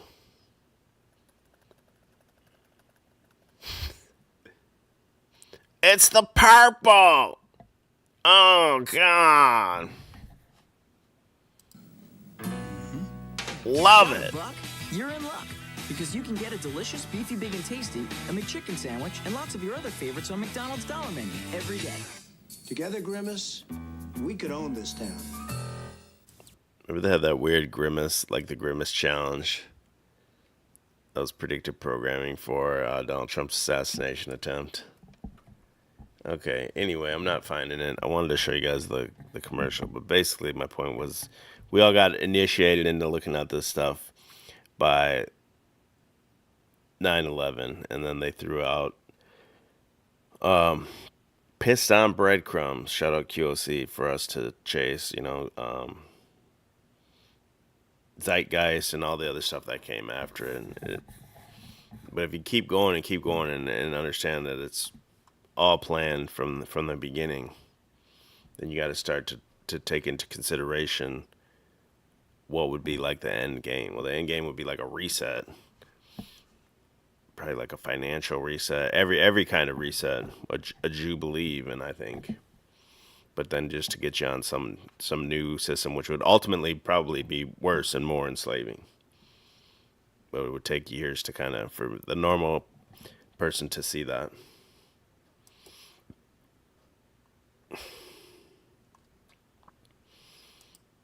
Okay, here's another proof when you get into like Trump. Had all the interviews with Oprah and all the people talking to him about wanting to be president way back in the early 80s even. This was one I just saw recently. It's Melania, where they're talking to her. 26-year-old Melania is asked about dating Donald Trump. What happens if he becomes president someday? So if it is all planned and scripted, you'd have this, and you'd know that someday down the line there would be, a file sharing website or a tube site, that people would be able to see this stuff on. Your other option, if it's not that, is that this guy is somehow like anointed by God or something. But the way I see it is like if they wanted to kill him, they'd just kill him. It'd be easy. You picture yourself the first lady?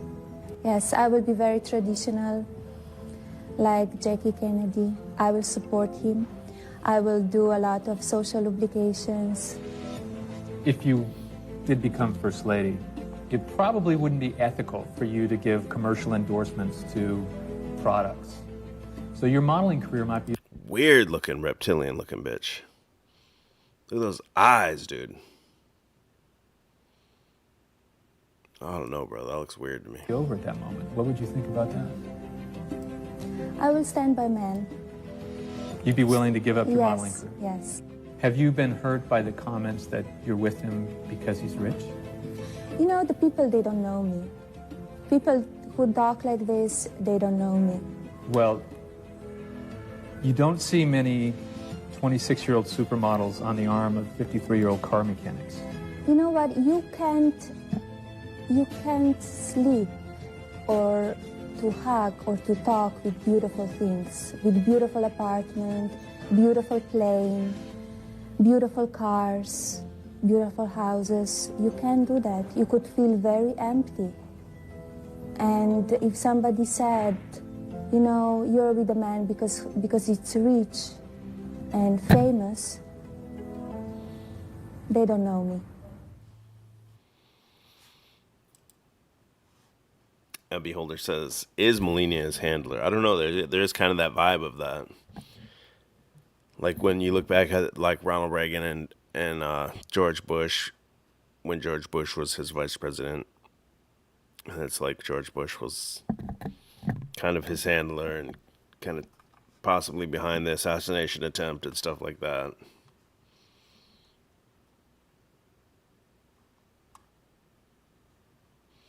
But how old is she now? Trump was 53 when he married her.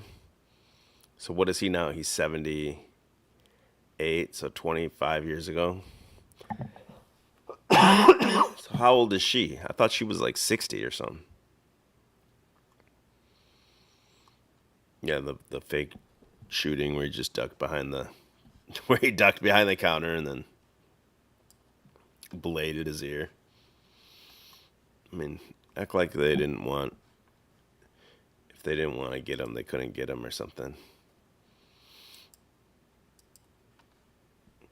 You guys voted earlier. You guys said 55% Donald Trump, or that Canada would not become the 51st state. Well, Donald Trump says it's going to happen. The United States has the largest amount of oil and gas of any country on earth, and we may be a very substantially enlarged country in the not too distant. Isn't it nice to see, you know, for years, for decades, where the same size to the square foot probably got smaller, actually.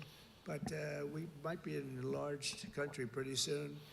And one of the things we're going to be doing is drill, baby, drill.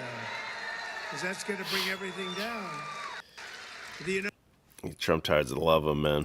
I do think he's funny. I can't lie, but they hang on like his every word.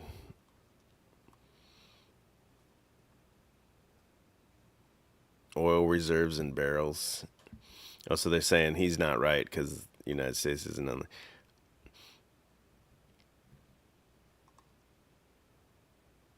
Okay, well, I would think he's counting Canada as well there too, right? That's why he wants to have Canada included in there or whatever for the resources. So if you add Canada and the United States, it's still not number one even on this list. I'd have to look more into this list, but you'd still be way up there. Daniel Luna threw down $5. I appreciate you, brother. He said $50. That's right.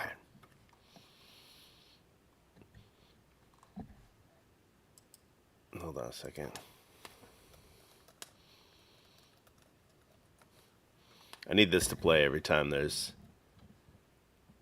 a super chat. I need this to pop up. I'm not after all the bright lights and the little women. I got a big fat wife and 9 kids at home, and I gotta feed them. I'm not after... Shout out to my wife. She's not fat, though. She's like 100 pounds. I got to get more into this OBS. I totally forgot how to do it all. This is going to pop up. I get to say that. All right, let's go. I got more links. Let's blast through these links, and then I got to go through all the stuff that I don't even have links for. A lot of things that I don't even have links for. Okay, so the reason, I don't know if you guys noticed this, but the reason on the thumbnail that I put Donald Trump with the Coke, there's a reason he's got the Diet Coke. The Diet Coke button is back at the White House. So this dude supposedly just has a button he presses, and they bring him a Diet Coke. Now, is that just an ad for Diet Coke or what? Who knows? And then, okay, but back to the 9/11 thing. This is what reminded me where I was going with that 9/11 thing. He is the 45th president, which adds up to 9, and the 47th president, which adds up to 11. So think of the amount of planning that this would require. And then at the same time, you got to hope this guy stays healthy, right? And makes it that far, coherent and everything. But yeah, this dude just straight up presses a button And then he gets Diet Coke delivered to him. It's a red button hidden in a wooden box. It was used by Trump during his first presidency. It was spotted again on the desk after he was sworn in as the 47th president. Where's the red button? Can you see it here? It's a 47-minute video about this. Oh, that's just his executive orders, I think. Business. It's all day and into the night. And it's why all the businesses that keep this world turning choose advanced solutions and partnership from Comcast. Where did it go? Powering more businesses. I have so many tabs open. I gotta start possibilities. just shutting them down.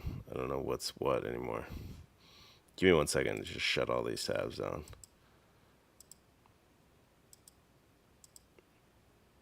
This that dude's hilarious.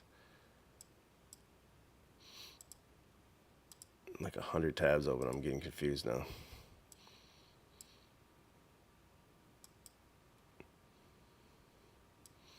I could go in on the 9/11 all day. There's so much meat on the bone still for 9/11. All right. I think I got through all the links for Trump I wanted to. Actually, here's one more. Where this lady, I don't know who this lady is. I've seen her before, so I see it on Twitter, but I think it comes from TikTok. This thing looks like a creature, dude. I don't know who this person is, but she spouts what most people you hear saying, and then someone comes on and corrects her. Slow Jew Whiteboard sent $2. I appreciate you. Thank you for that. And then Spaldo sent $4.99. Damn, I'm making the bank tonight, bro. I'm a real boy streamer finally. Thanks to you all. And let me play this real quick, and then we're gonna freestyle Trump links. And I still got way more to get through. Opportunity Act of 1965 via executive order. Yes, I did post a Okay, so as an attorney, that is absolutely false. There absolutely is no truth behind what you just said. That entire video was just a blatant lie. It was blatant false equivalency of actually what was signed. So let me break it down for you, Attorney Martinez. Trump signed an executive order revoking an executive order. What you said is that he revoked an act, which is a law, which is not legal. He cannot do that. He cannot revoke an act of Congress. What the executive order actually means is that it's taking away DEI hires. So when a company discriminates their hiring based on who someone has sex with in their free time, which was the bedrock of the 1965 executive order, not the congressional law. So basically, instead of hiring people based on who they sleep with at home, off duty, right, they will now be hired again based on merit, education, and qualifications. That's what the executive order says. It takes away no anti-discrimination laws. People of color and women will still be employed fairly. It just takes away DEI hiring and hiring people based on who they have sex with. All right. Thank you, Sweaty. We appreciate that clarification. It's interesting that Trump's gone out of his way to be associated with the Kennedy family. You see that with Robert Kennedy Jr. in his cabinet. Vincent Kennedy McMahon is one of his right-hand mans. I'm not saying McMahon is a Kennedy, but he also has the Kennedy in his name. And then the declassification of the John F. Kennedy files and the QAnon theory with John F. Kennedy Jr., being played by Vincent Fusca or whatever. That's going to be his secret vice president or whatever the hell they really say. I really don't know the Q lore that much, but it's some crazy shit like that. But he is like heavily associating himself with Kennedy's and Martin Luther King. His inauguration was on Martin Luther King. He's declassifying Martin Luther King files. He has the Martin Luther King bust in the office. I think that just stays there, but they try to say like, oh, he took the bust out, and he never did and stuff. It just gets more news coverage with him. And I think when it's all said and done, you will have some kind of like Trump day. This will be the first guy that they've pushed, in years and years. That's going to be that big of a deal since these other guys. Maybe you'll even see You'll see Donald Trump Boulevard. be like the white trash version of Martin Luther King Boulevard. It'll be Donald Trump Boulevard in every city or something. And I think did I hear it right when I think that he called it Liberation Day, January 20th, which is not Martin Luther King Day. Martin Luther King Day is the third Monday of January. So some days it might be Martin Luther King Day, but the actual date of January 20th he declared as Liberation Day. Now, did he say that's a federal holiday? Let me look that up real quick. Because I swear that's what he said. So is that like a paid holiday or only for... Is it only for government leeches? Juneteenth. Oh, okay. Is that what he's going to do? Is he going to get rid of Juneteenth or something and call it Liberation Day? Or maybe he was just calling it that. I swear I thought he said it was going to be a holiday.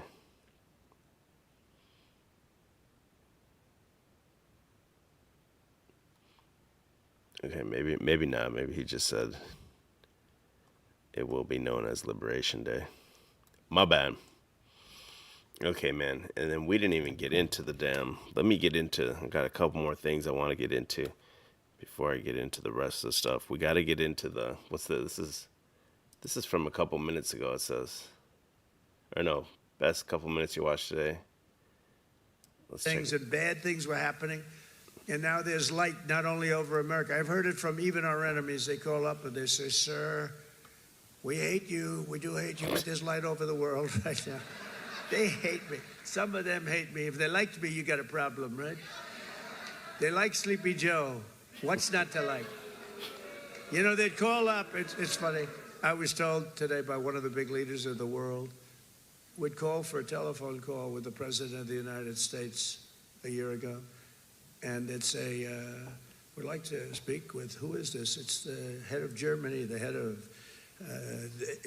name it, the head of France, the name of any country, it didn't matter. He would never pick up the call. They'd say, he'll call you back in 2 months. 2 months. Yes, his schedule, he's extremely busy sleeping. No. Macron of France, he'll call you back in 2 months. So 2 months comes along and there's no call. They say, he didn't call. The stories are, these stories are not very exaggerated. I want to tell you, they're a little bit for laughter, but, it's only for laughter. The fake news will say, oh, he exaggerated. It was only 1 month, But he'll say he'll call you back, and then he'd never call, and then they could never get him on the phone. And the fucking dude that's doing a stand-up comedy routine on tour.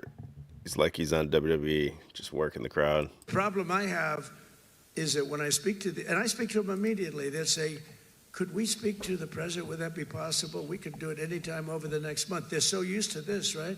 I say, no, I'll pick it up right now. Is he on the phone? Yeah, hello, how you doing? That's what, get it. Yeah, I saw a clip of him earlier today too, that he was talking with the mayor of Los Angeles about the fires, and someone in the crowd asked a question and suggested, I guess I could pull the clip up, but they suggested, why don't you cite, if you're going to send millions in federal funds, you should have a committee to oversee to make sure they're spending the funds on, the people where it's supposed to go. And Trump right then and there is like, okay, yeah, this guy's here in the room with me right now. I think this guy would be the guy to head it, and blah. And he starts making the deal right there. I really do think that's how this guy's his brain works. And I've known a guy that's kind of like that actually too. That's I put off emailing or texting or whatever, even answering comments in the YouTube or something. I'll generally kind of put that off at times, but I know a guy that's just every time he sees it, it's just an immediate response, an immediate response, an immediate deal, immediate whatever. I think some people are just wired like that. Let me see if I can find that one real quick. Trump, fire LA. He went to North Carolina. There's just so much. You could talk about this guy all night. I don't know if this is the exact clip. I'm looking for here. Let me see. Kevin Kiley. This one, though, he basically shit on this little black mayor of Los Angeles. He went in and made him wait for a long time. He was taking pictures with the firefighters, and then he went in and was like, yeah, you need to let him rebuild like now. No permits, none of this shit. He wasn't messing around. I am a journalist.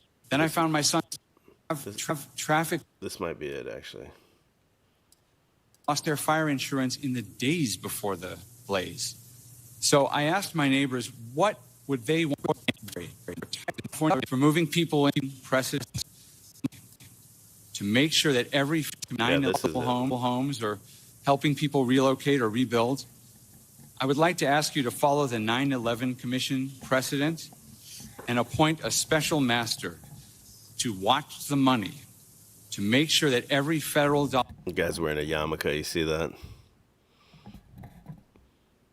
Or he got like a blueberry cookie on his head or something. Dollar that gets spent here is spent on fire relief and rebuilding and not on everything else. So yeah, this could be totally just set up and part of a movie or whatever, and he's got the guy there that he would want to do that and everything. But like I was saying, I do know a guy in real life that's just like that. Good idea.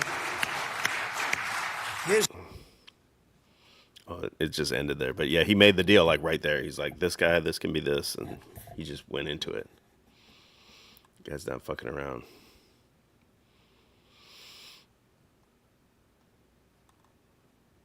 Oh, what was the one I wanted to... Okay, what I wanted to get into was the Donald Trump, what did he call it? Stargate.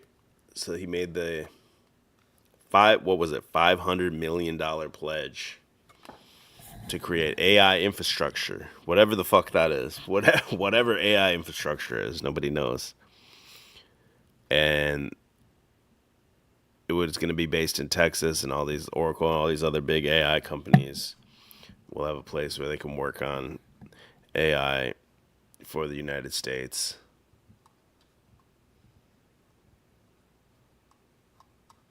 But then immediately, right when they came out and talked about it, I think this guy...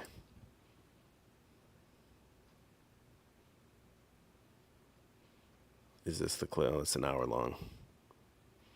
The guy immediately talked about using AI to generate custom vaccines for each individual person to cure cancer and stuff. This must be it.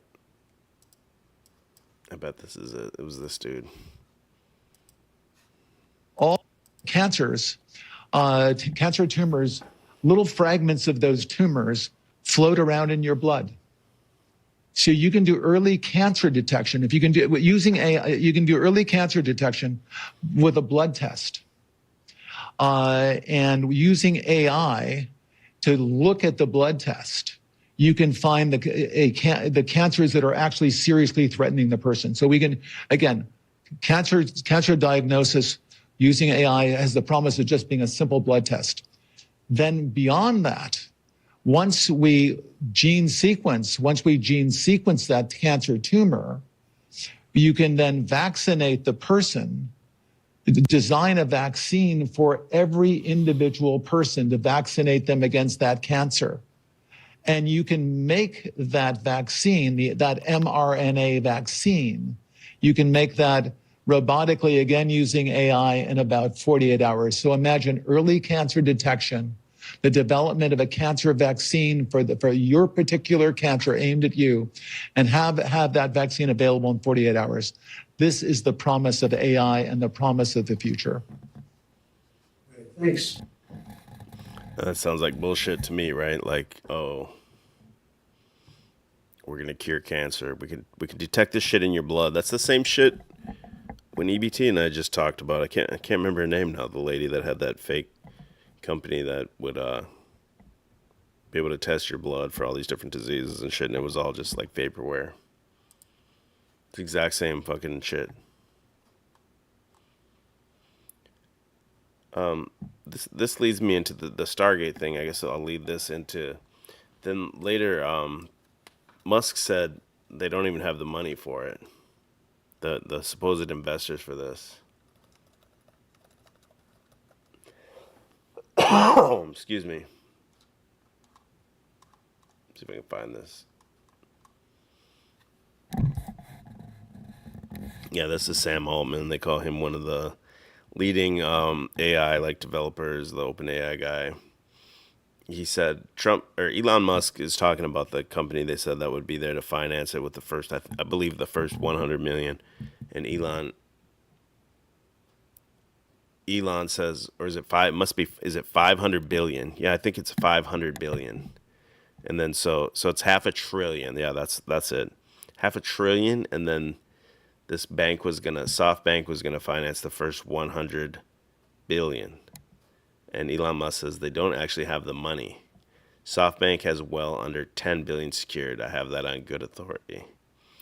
And Sam Altman comes back, fires shots.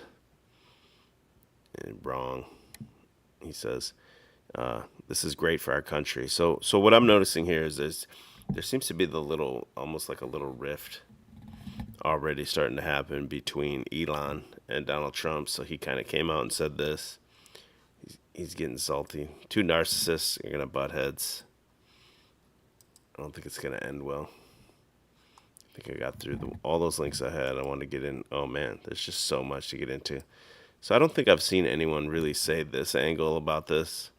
I know you guys have all seen this, there obviously. are elections that come and go. Some elections are, important, some are not. But this one, this one really mattered. And I just want to say thank you for making it happen. Thank you.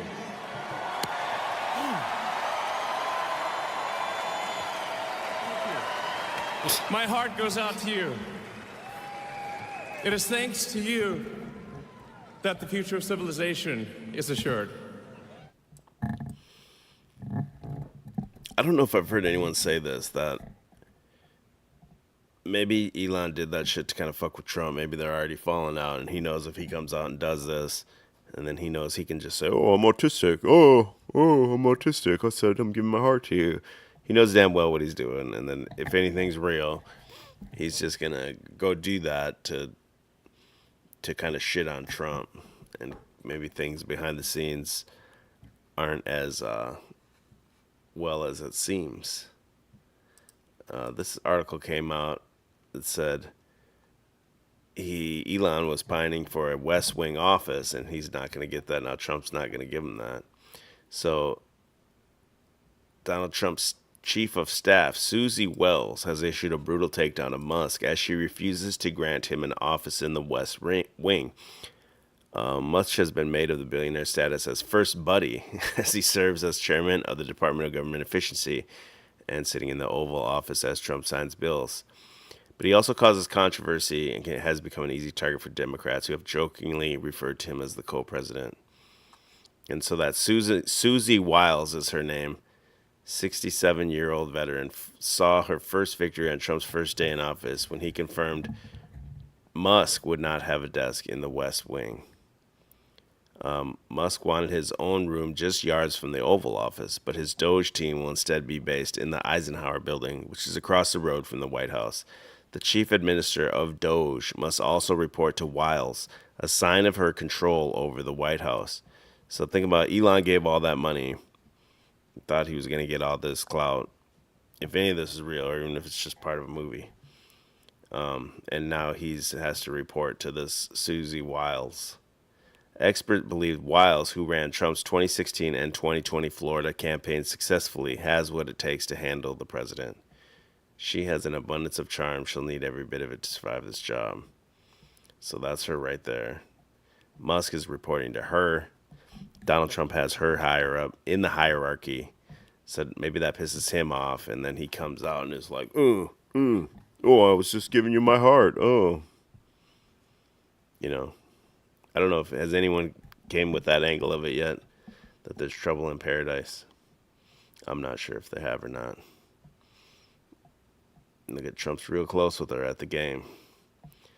That's his right hand person there. And to go with that, you also have the last live stream I did was about Trump kowtowing to India, pun intended.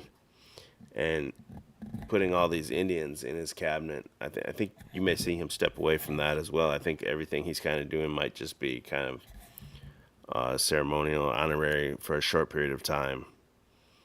And he's got to fulfill it a little bit until he gets sick of them. And then what you saw in the last presidency of him, he was constantly firing and changing people in and out. So maybe he wanted to suck up to India for whatever reason, for his business deals in India. And maybe those Indian people in his cabinet won't be around for the full term, but we'll see. The Vivek Ramaswamy, who I talked about in that last stream about the Indians, he's already not going to be part of Doge. The Doge isn't even launched. This dude was supposed to be co-running this Doge department with Elon Musk, and now he's not even going to be part of it. It says it was supposed to be a joint venture between Elon and Ramaswamy, Drain the Swampy, and now it's all Elon, and he is inside. Musk's vision for Doge, along with his relentless 24/7 online promotion of his goals, has quickly won out in President Trump's first days in office, as Ramaswamy has decamped for his home state of Ohio to announce his next week a planned bid for governor in 2026. And the Doge operation has been installed inside the new president's administration. Musk has been working this week from a West Wing office, according to a person familiar with the situation. Tensions and philosophical differences between the two billionaires, who first met in 2023 when Ramaswamy was still challenging Trump for the Republican presidential nomination, didn't take long to emerge. People familiar with the situation said Trump's inner circle of aides had become annoyed with Ramaswamy's outspokenness on virtually any topic, a tendency that had also aggravated the Tesla and SpaceX CEO. There was always going to be tensions because two CEOs have built successful companies. Everyone saw the writing on the wall. A frequent poster on Musk's X platform, Ramaswamy also angered some Trump supporters and aides late in December when he let loose a long message as part of the debate over H-1B visas, suggesting some U.S. technology companies hire foreign workers, in part because U.S. culture has venerated mediocrity over excellence for way too long. So basically, yeah, that's over before it even started. Ramaswamy, this guy here, he's running for Ohio governor now, I think it said. There's that Trump's right-hand lady, Susie. And this guy got his money with a pump and dump stock scheme where he had his, I can't remember the exact scheme, but it was something like Alzheimer's drug. And then he had his mom come out and testify like that she took it and it cured her or something, or she saw great results. And then when the stock went up, it went up a bunch, and then they pulled the rug, I think. That's where he got his money. Then it turned out none of it was real.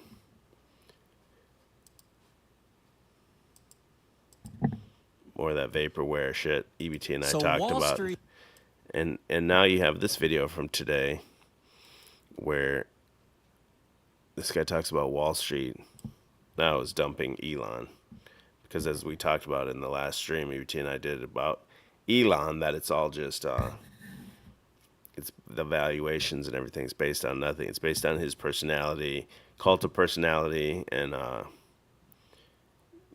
it's not based on actual results or things that are immediately coming down the pipeline or anything like that. Because these things are all tied together. But if you wanted to understand a simplified version of what we're talking about is the way these people operate, be it Musk, be it Trump, be it Sam Altman, whatever, it's all about selling you this hype dream, this hype product, okay? You get Wall Street on board to pump it with you. Then you borrow money based on your hyped dreams, hype product. You live on lines of credit.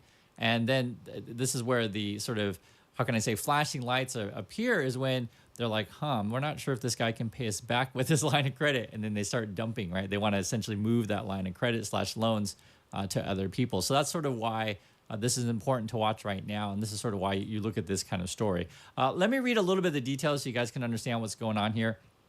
It says, Wall Street banks are getting ready to sell a big chunk of debt holdings in X, the social media platform controlled by Elon Musk. That's Morgan Stanley bankers have reached out to investors ahead of the planned sale next week of up to $3 billion of debt. The bank and other banks, they got Bank of America's involved with this, Barclays, and that was back in the Twitter thing. The thing that's really funny, because Morgan Stanley always leads these kind of stuff when they talk about the Twitter deal. The analyst, his name is Jonas over there. He's the biggest pumper of Tesla on Wall Street. Adam Jonas is his name, and it's no wonder, because Elon Musk, essentially Twitter, they owe the most money to Morgan Stanley. So of course they're going to keep pumping this stuff up. So if you guys, again, if you understand this, they pump up stuff. They try to make stuff look better than it is in order to sell it to other people. That's how Wall Street functions. It also says here, let's see, this is kind of interesting. Yeah, to sell the debt, bankers will have to convince investors that the company's financials have stabilized. Musk's recent rise in power and alliance with President Trump have seemed to help change the narrative around X's fortunes, right? So from their point of view, right, I'll just be honest, from their point of view, there's like, okay, we all know that Musk is involved with the oligarchy, involved with corruption. We're going to tell investors, hey, Musk is tight with the president. Hey, you're going to get, that TikTok acquisition. Hey, you're going to, have a lot of great traffic over at X. And this is where it's an interesting thing, because I think you can make that case. I'll be honest with you, you can make that case. Whether or not that, is actually the reality, whether or not being close to President Trump, who's a felon, is a good thing. That's up to opinion. But this is part of the game again, is you try to, what's that word to say? Put lipstick on a pig. That's another way to put it. But it's funny when you read through the stuff. And this is also says here, investors have been reaching out to banks and have indicated interest in buying the company's debt. Okay, so some people are interested in buying this thing because they believe the company's financials are on an upward trajectory, one of the people said. In a January email, and this is where it gets interesting, Musk pointed out the company's growing influence and power, but said finances remain problematic, referring to X. Quote, our users' growth is stagnant, revenue is unimpressive, and we're barely breaking even. So that was an email from Musk to, I guess, some people over at X. And this is where, and that was in January, so that was pretty recent, actually. So this is where you get discrepancies where some people are saying, well, we're thinking about investing in Elon Musk because, we've heard that the company financials are on an upward trend. And then an email, right? And this is why you want to look at everything. What this is from the Wall Street Journal said that Musk is saying growth is stagnant, revenue unimpressive, and we're barely breaking even. That's what it's all based on. It's like increase that valuation, reward the shareholders in theory, right? And they just have to keep this hype dream alive and get their valuation up. Just what that guy said, get your valuation up. You have X amount of stocks, pump the stocks up. Now you're worth X amount of dollars. You don't have that liquid. Just on paper, you're supposedly worth that much. And then you take out loans based on you're worth whatever they say, billions and billions of dollars or whatever. And now that the creditors are getting scared and dumping the stock. But because there's enough Elon fanboys and he has his own brand and X and everything, I think it'll still continue to, in the long term, probably keep going up. It's similar to the YouTube channels, right? With the parasocial relationships and everything. If they have the good CEO creates that parasocial relationship with the consumer, like Steve Jobs and stuff. Ancient Tree says, I'm going to jam. Got to eat my greens and hit the hay. Great show, chalkbodyoutline. So glad you're back on the regular. Appreciate you, brother. Yeah, DWS, Hawk Tua coin. Same thing, right? Trump coin, Millennia coin. It's all the same thing. Spell Truth said, Chalkbody, to totally remove all ads, use Brave browser. It's exactly the same scroll. I've used Brave in the past. I used to use it all the time. Then recently when I switched into StreamYards, you can only use Chrome. It won't work. So I just switched over to Chrome. I forgot to just switch back. I just have never went back to it. I have a bunch, I don't know a bunch, but those BAT Brave tokens, probably not even worth anything.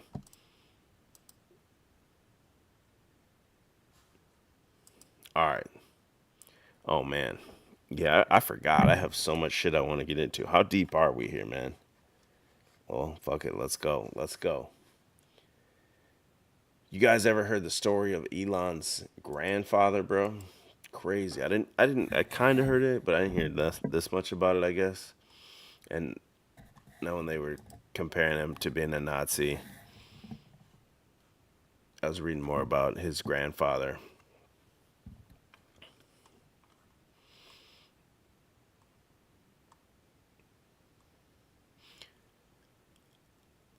His grandfather, Canadian chiropractor named Joshua Hadelman. He is Musk's he's the source of Musk's great affection for danger, blah, blah, blah. But this guy, his grandfather, he was part of this like technological cult, basically. Crazy. I didn't know too much about it. I kind of wanted to read this. That's why I just had it up. I should be more prepared and know what I'm talking about, but fuck it, we're going to do it live. In 50, Hadelman, that's his grandfather. It says he knew real adventures involved risk, and risks energized him. In 1950s, Hadelman's quirky politics led him to make an unusual and dramatic choice to leave Canada for South Africa. Hadelman had built a comfortable life for himself in Saskatchewan's capital. His chiropractic practice was one of Canada's largest and allowed him to possess his own airplane and 20-room home he shared with his wife and 4 young children. He'd been active in politics, running for both the provincial and national parliaments, and even becoming the national chairman of a minor political party. Meanwhile, he'd never been to South Africa. What would it take for a man to undertake such radical change? Isaacson writes, Hadelman had come to believe that Canadian government was usurping too much control over the lives of individuals and that the country had gone soft. One of Hadelman's sons has written, it may have simply been his adventurous spirit.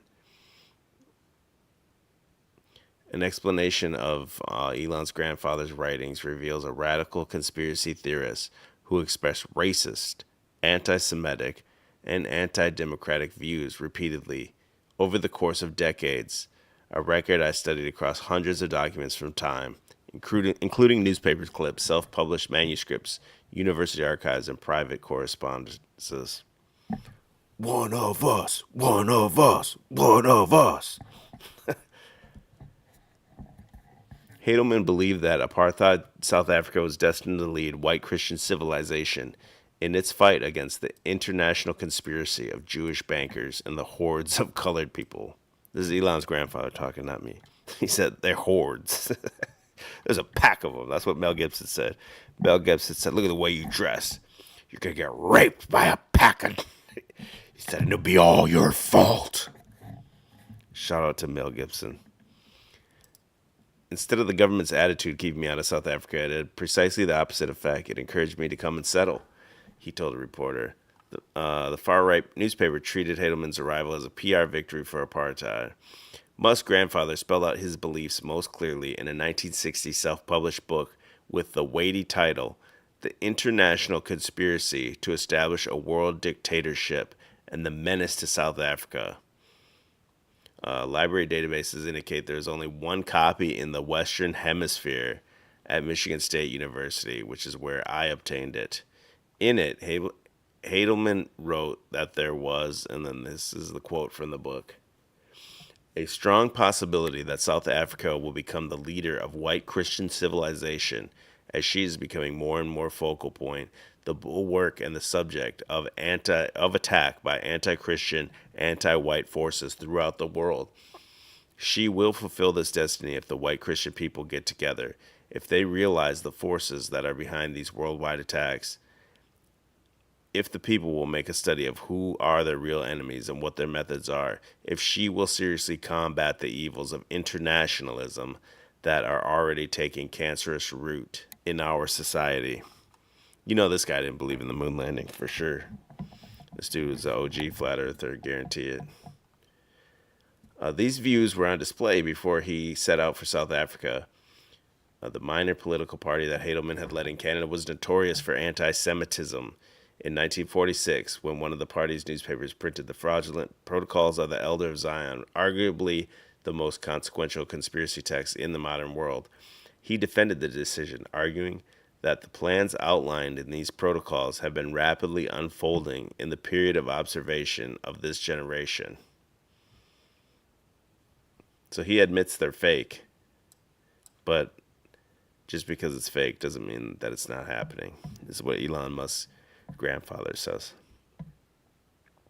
A local rabbi described Hadelman's political speeches to the local newspaper as shot through with anti-Semitic talk.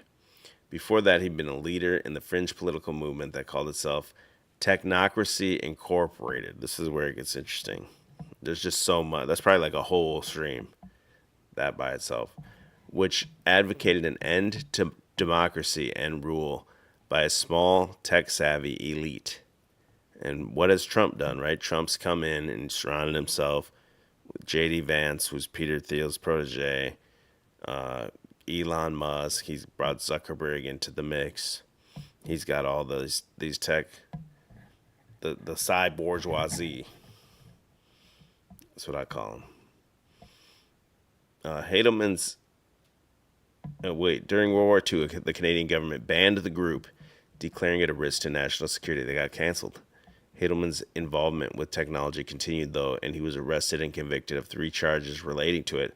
Once he got to South Africa, he added black Africans to his list of rhetorical targets. The natives are very primitive and must not be taken seriously, he wrote back to his hometown Canadian newspaper in 1951. Some are quite clever in a routine job, but the best of them cannot assume responsibility and will abuse authority. The present government of South Africa knows how to handle the native question. Of course, the sins of the grandfather are not the sins of the grandson, and it would be unfair to suggest otherwise. Joshua Hadelman died when Elon Musk was 2 years old, and Hadelman's politics were not universal in the family. Elon's father, Errol Musk, for example, was a member of the Progressive Federal Party, the primary political parliamentary opposition to apartheid. But Musk carries on his own war of words with Jewish institutions, threatening to sue the Anti-Defamation League for $22 million over its complaints about anti-Semitism on Twitter. It's worth pausing on his grandfather, a man whose weakness for anti-Semitic conspiracy theories and devotion to white supremacist ideology drew the worried attention of Jewish groups on 2 continents. When Musk tweets that George Soros appears to want nothing less than the destruction of Western civilization in response to a tweet blaming Soros for an invasion of African migrants into Europe, he is not the first in this family to insinuate that a wealthy Jewish financier was manipulating thousands of Africans to advance nefarious goals. What I find interesting about this guy, and this is probably like a whole nother stream. I was reading a comment and I was like, what? And then I was like, oh, it's Rochelo. Gotta take it with a grain of salt. He was born in Minnesota. I forgot what little city. It's like a little tiny city in Minnesota where I'm from. But there's just so much on this dude. I'll probably have to save this for a whole nother stream. Elon Musk's anti-Semitic grandfather and Technocracy Incorporated. And they go through what they call the Technocracy movement. That's their symbol. I thought this was interesting, though. Where was it? Their little plan. The Technocrats' plan in the 1938 publication. Their following statement defined their proposal. Technocracy is the science of social engineering, the scientific operation of the entire social mechanism to produce and distribute goods and services to the entire population of this continent. For the first time in human history, it will be done as a scientific, technical engineering problem. There will be no place for politics or politicians, finance or financiers, rackets or racketeers. Technocracy states that this method of operating the social mechanism of the North American continent is now mandatory because we have passed from a state of actual scarcity into the present state of potential abundance, in which we are now held to an artificial scarcity forced upon us in order to continue a price system which can distribute goods only by means of a medium of exchange. Technocracy states that price and abundance are incompatible. The greater the abundance, the smaller the price. In a real abundance, there can be no price at all.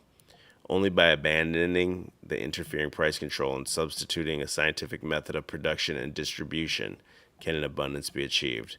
Technocracy will distribute by means of certificate of distribution available to every citizen from birth to death.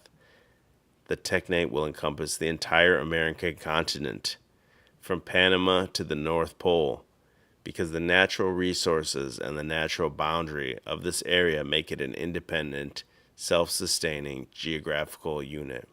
And that goes right with what Donald Trump's doing with the North American Union, whether it will be called that or not at the end.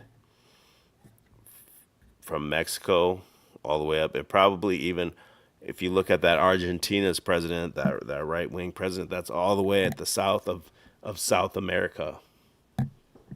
You could technically have South and North America all be one unit. And that's exactly what these guys were talking about 100 years ago. Crazy. Different calendar, different accounting system, energy distribution card. Replacing the price system meant figuring out new means of measuring distribution that also needed to be based on science. This led to the technocrats concluding that measurements by units of energy were the most logical thing to do. Although Thorstein Veblen's, the engineers and the price system did not talk about price by energy. Whatever, they rationalized the flow of energy can be what determines a price by energy. With the usage of all forms of energy units, especially having an emphasis on erg and joules, they came up with energy certificates. It would have a table with the information of a citizen's identification, age, sex, occupation, location, energy allotment, purchases made, the issue date and expiration date of the certificates, formatted in the Dewey Decimal System. Similar to like an online social credit score ID, right? Like an archaic version of that. This is where it's going, I feel like. Each individual would be issued a booklet of the certificates. In modern times, it would be as if we blended our ID with our bank card. Remember, Elon Musk's stated goal of X is to have X be the everything app. You pay for everything on it. Your little rewards cards are on it. Everything is in that app. You just open the app, you socialize on it, you watch your videos on it, pay your bills with it. Everything is in there. That's his stated goal with that. The differences between energy accounting and monetary systems are equal allotments of energy, equity, right? What have they been talking about these last however many years? It's all about equity and equality. It says it was suggested that citizens under the workforce age 25 would still have an allowance of energy totally independent from parents or grandparents. Retired citizens 45 would still get their allotments. So you'd only work for 20 years in their proposed system. Citizens out of work would still receive their allotments. Citizens cannot trade or give away certificates. They can only spend energy at verified vendors. Once a purchase is made at a vendor, the used energy is made void. The vendor does not gain the energy. Therefore, there is no circulation of energy or hoarding of energy. The certificates have an expiration date. That's something that's already been talked about and floated about with like a UBI. They'd give you some kind of a UBI with an expiration date. Back to this thing, it says any energy not used will become void, and on a given date, the citizen will receive their new allotment of energy. Once again, no citizen can hoard energy. Certificates are directly tied to an individual's ID, therefore cannot be stolen or used by someone else. Crazy. I mean, there's just so much here, and look at the picture here. The technate. The technocracy looked for large areas with bountiful resources to enable self-sufficiency. A technate is practically a large body of land governed by a technocracy that only needs minimal trade. Technocrats had a strong belief in continentalism. Scott mentioned that the case for the forming of a North American technate would be like forming a federation or union under the guidance of technocracy. Areas engaging in continentalism are the USSR and European Union. So the same thing here, right? Greenland, all the way down. This thing's colored in the top of South America only. there's so much to this, and how you see it's tied directly into what exactly Trump's doing, right? With the tech bros, with the courting of Canada, Greenland, eventually Mexico, in my opinion. As I said, like he's got to run out those cartel members out of there first. And there's so much here, dude, that this is like its whole own stream to get into it. A guy in a restaurant reading Technocracy. The yin yang is their little symbol. And this is something I'm just going to have to do a deep dive in and make this be one of my future streams, maybe with EVT possibly. I think a good stream for EVT and I would be the protocols of the Sons of the Golden Dawn. Like rehash that. We've gone through it a lot of different times, but kind of compare all these new activities with what is on those. All right. That was all that. Bro.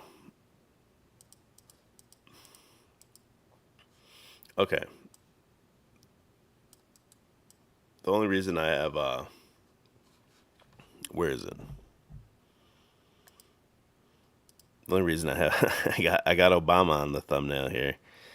Michelle looking in through the window, and then Jennifer Aniston's head poking up from behind the desk is because I had never really heard this, but now I've actually seen it recently a few different times, like pushed into my feeds. And it's the idea that Michelle Obama didn't go to Jimmy Carter's funeral.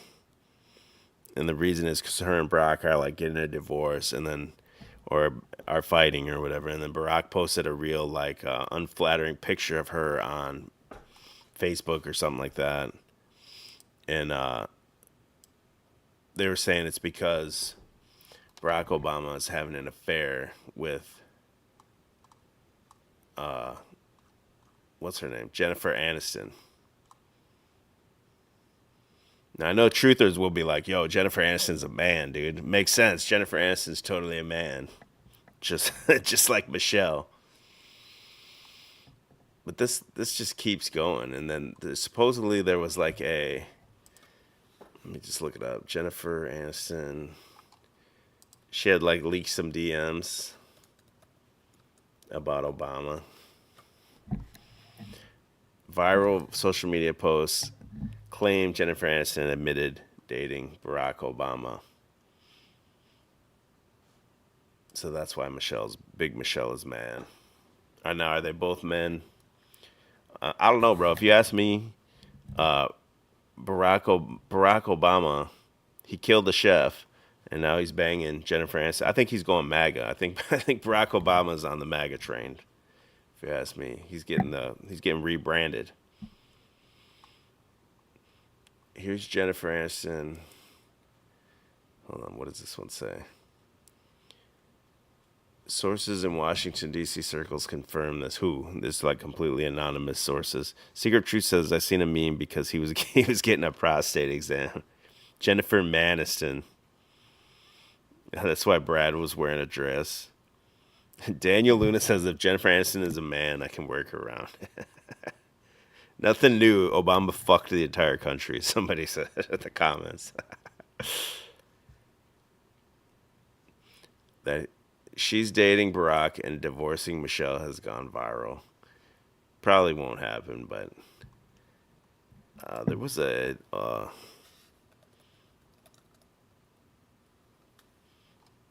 one of those late night talk shows. Was it Kimmel or something? No, that's the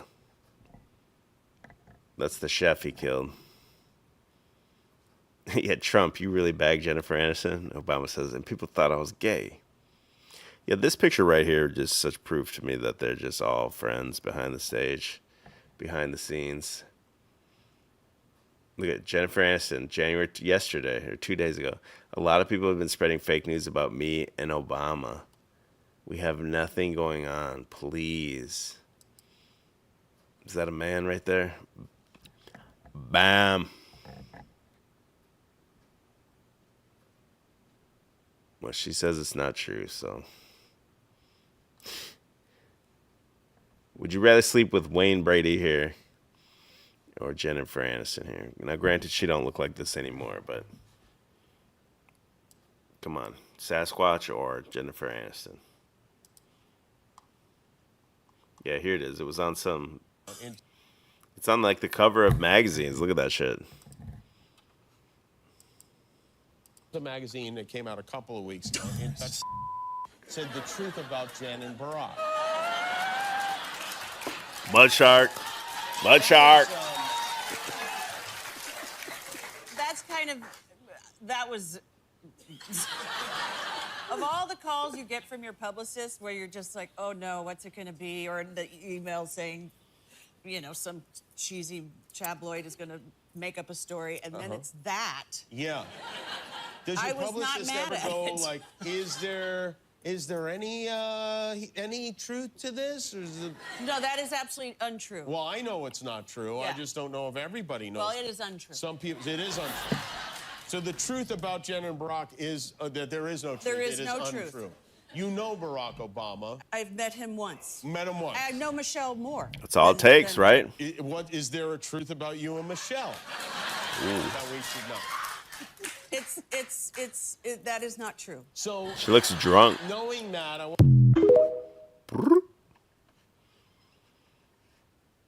It gets harder for them to hide the whole thing. I don't think that's a man. She's just old and beat. She's like 55, 6 years old. She's got cosmetic surgery.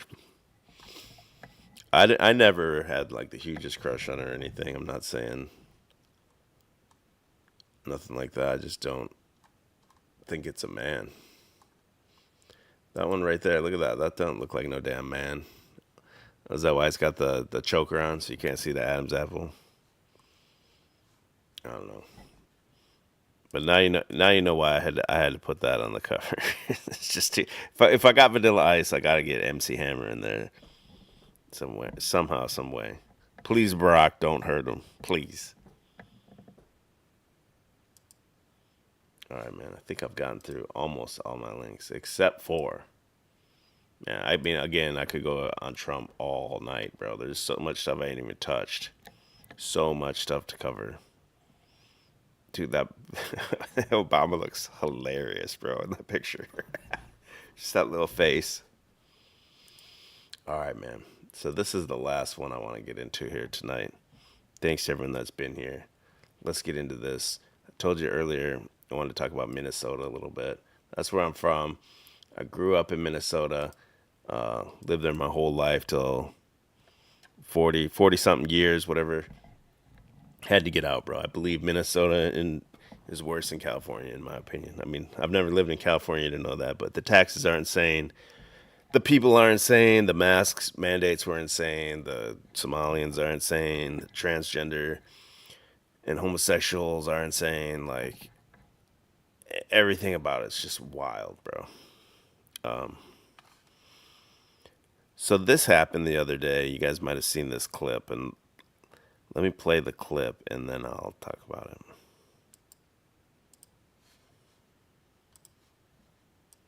So this is at the Minnesota State Capitol. Whoops. Whose house is this? Whose house is this? You chicken meatball-headed motherfucker. Whose house is this? Whose house is this? Whose house is this? Yeah, go ahead and kick me out. It'll be on every fucking news organization in the country. Fuck you! Fuck you! Fuck you! Fuck you! Fuck you! Fuck you! I'm done with it. Get your good glamour shots there, motherfucker. What is this thing right here with the scarf? What the fuck is that? Is that a man, a woman? Is that a grandmother? What the fuck is it, bro? Looks like a dead zombie. Shots there, motherfucker. I remember the shit that you said on the fucking floor. I remember the shit that you said, misgendering Lee Finke, lying about us. Go fuck yourself. I can stand in here and fucking yell all day. I don't give a shit. You want to drag me out? We're going to have a bunch of cameras on us, including that one. that we're going to put on all the news organizations.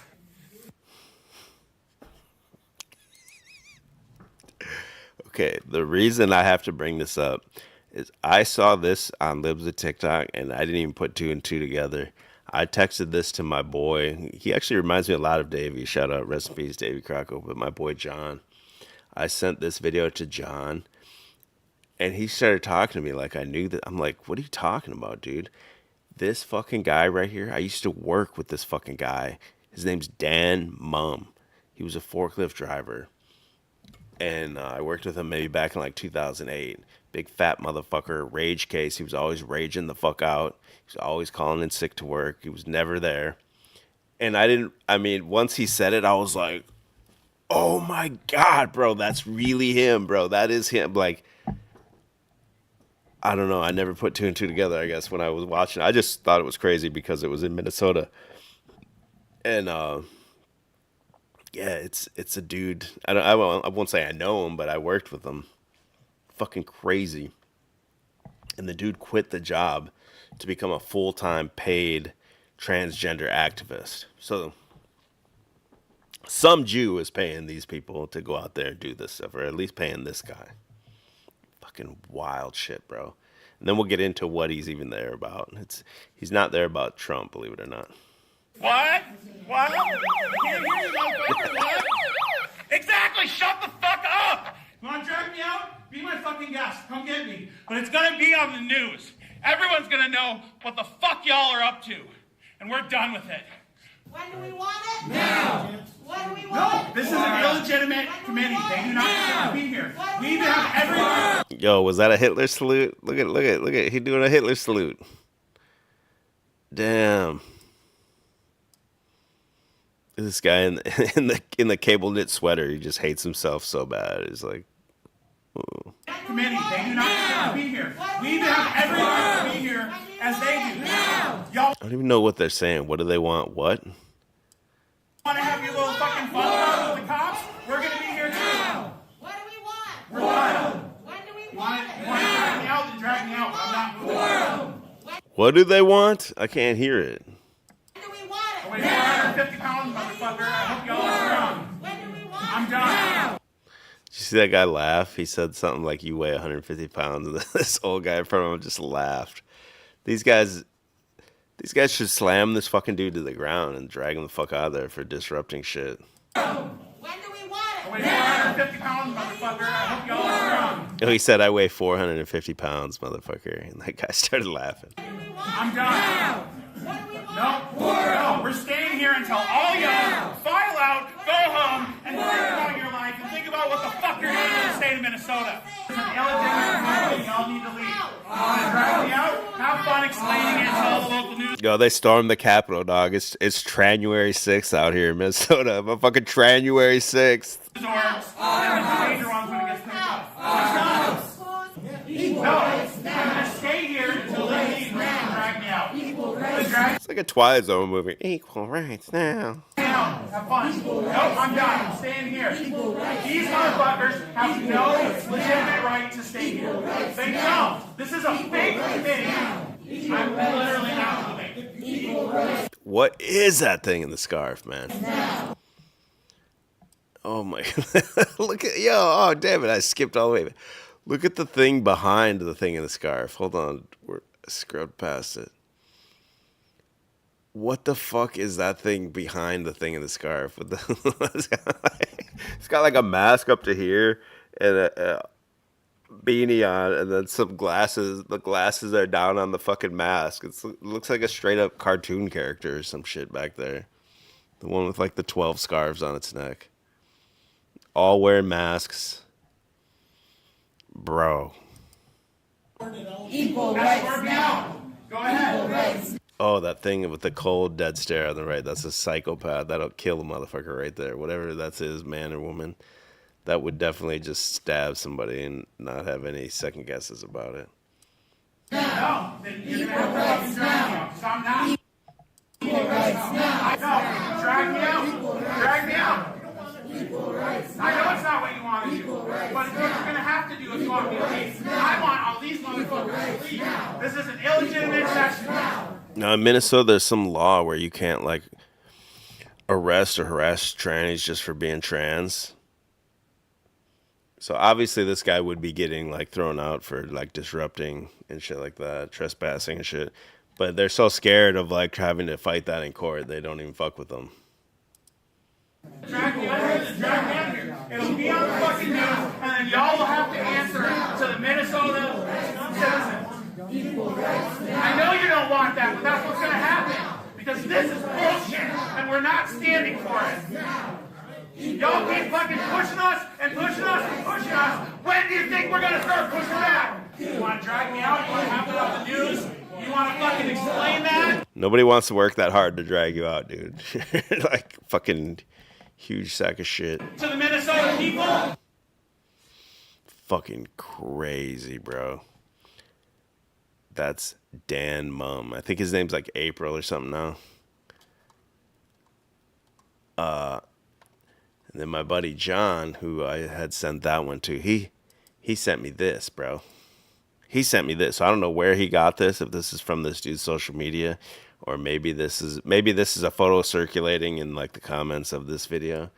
But he sent me this. Look at this shit. Can I zoom in here? Oh, I can't zoom in or what? Oh, that's whack. Oh, that's so whack that I can't zoom in.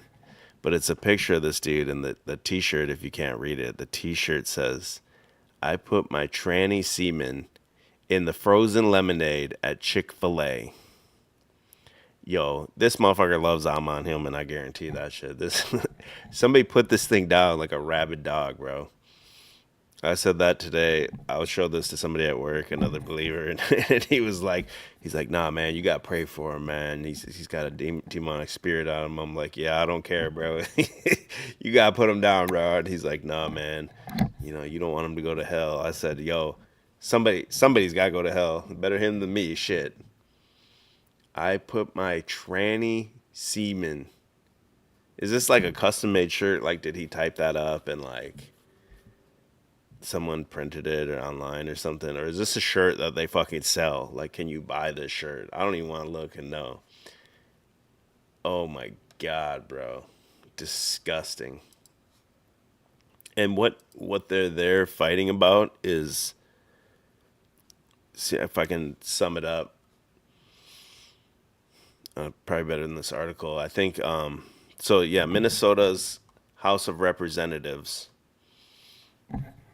is at it. There's 143 of them. So it's at a tie. After the elections in November, it was 67-67. There was a Democrat that won that was ruled invalid because he didn't live in the district that he ran in. So the judge took that away, and there's going to be a second emergency election in a couple weeks or something like that. So right now, because of that, the Republicans have a 1-vote majority. So that's what that guy's there protesting. And then the Democrats refuse to go into these sessions. See, I don't know the exact. And to make it worse, there was another district that the Republicans lost by 14 votes. There was 20 absentee ballots thrown out in that election, and the Republicans brought that to court. And somehow, because it's Minnesota, the judge ruled with the Democrat, and just that the election stands, that they couldn't challenge that 14 vote lead, 20 ballots thrown out just due to incompetence. It's totally by, they even admit it's like clerical error or whatever. So that one's done. So now what they're trying to do is, since the Republicans have the majority, they're trying to get in there and vote, push shit through. And that's what that dude's there to. So I originally thought he was there because Trump came out and said there's only man and woman, but when I looked into it, that's what it is.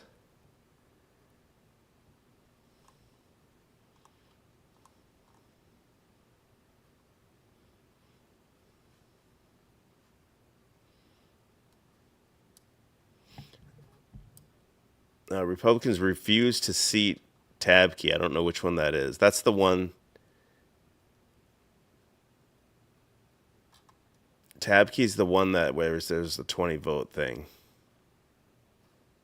I believe. Let me just double check. We should not be seating this person no matter what the judge rules. Yeah, this is the 14 vote thing in Shakopee. So that's where I lived before I moved to Florida. I lived in Shakopee. I would say it's mostly conservative. I don't know how they're saying a Democrat won there. It's big money there. Not that I'm some baller or something, but I was kind of on the outskirts. But there's like the Amazon built their new processing center or whatever there. There's a bunch of casinos. There's a bunch of like Bay Air corporate office there and stuff like that. Like it's a pretty high-end place and a lot of conservative people. I guess just because Minnesota is so blue in general. You guys got to remember that in Minnesota, Ronald Reagan won every single state except Minnesota. That's how long there's been a blue stranglehold on Minnesota. That's why I say it's like worse than California. It's just been longer and shit. But anyway, so they don't want to put that guy in, or I don't know if it's Brad Tabke. They say it's not fair. And they can't get a quorum. A quorum's when you have majority of members, which is 67 equals. Well, they need 68 to have a quorum, the majority. So they consult legal and constitutional advisors. The House needs 68 for a quorum. Without a quorum, he's powerless to adjourn the meeting. So basically, the Democrats just aren't showing up to their little session or whatever. They're being little bitches about it, and then these guys are fighting it. Crazy shit. And then there's one last thing I wanted to talk about. So I was talking about Minnesota, and I'm still going in here. Hold on. I'm a wine mom tonight. I still have some wine left over from New Year's Eve. I was like, fuck it, I'll drink this wine. Oh, yeah, what a dump of a state. Is Minnesota as bad as California economically? Yeah, there was, hold on, since we're on Minnesota. What was it called? It was called, hold on.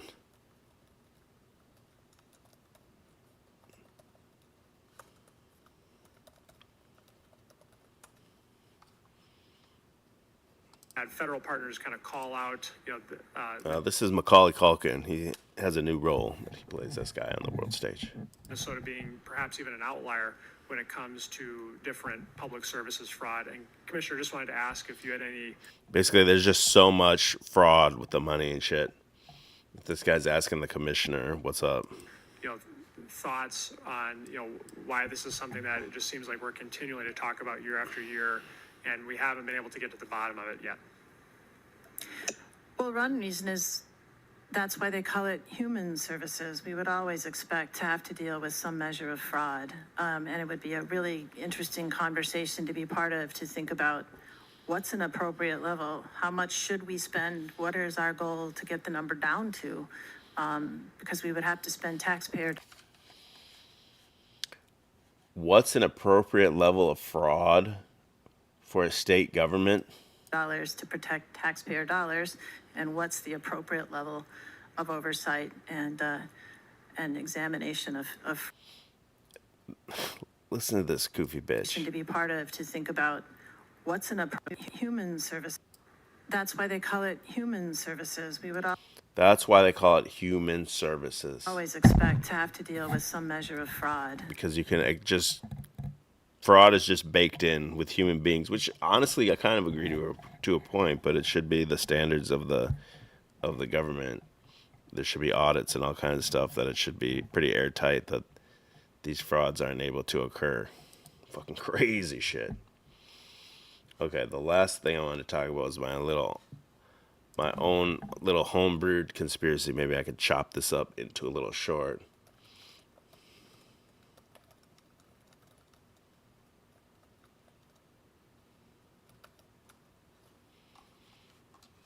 What year did he become? So, 2019.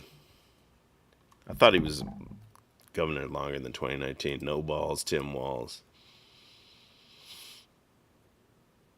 So there was this, when they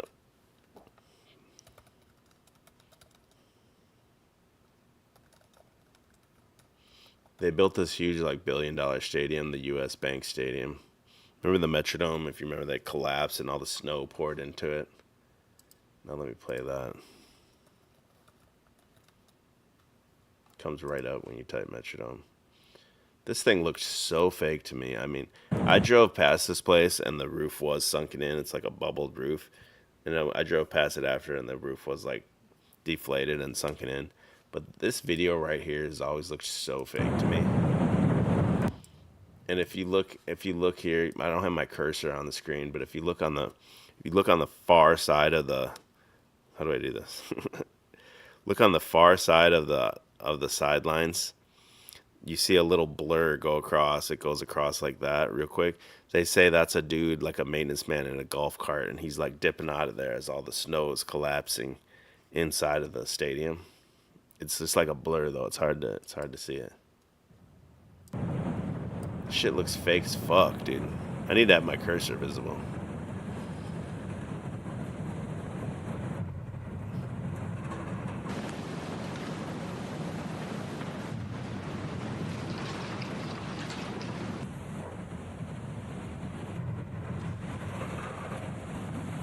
This is a pretty lo-fi one. I've seen a high-res one where even like these little speakers look super fake. Anyway, so that was after that they built the Vikings the new thing they called the U.S. Bank Stadium was called. Where'd it go?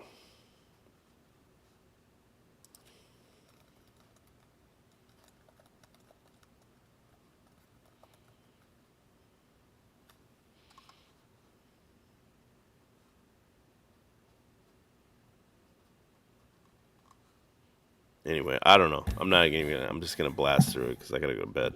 But the U.S. Bank Stadium's the first GM was a guy that they hired from WWE, and so he had direct ties to Vince McMahon and everything. And the whole point was to bring WrestleMania into Minnesota because it's a huge like tourist event. People come from all over. It's a 2-night event, and then there's like other non-related WWE wrestling conventions and stuff. I always follow WrestleMania and go around and all this stuff. And Minnesota has a rich wrestling history with the AWA that used to be up there, where Hulk Hogan and all those guys came from AWA, which later, all the successful guys in WWF came from AWA.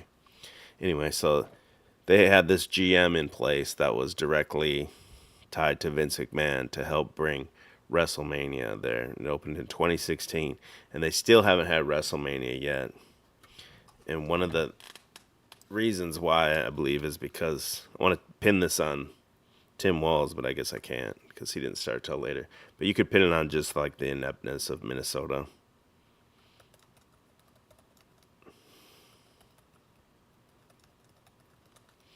As WWE started getting like terroristic threats,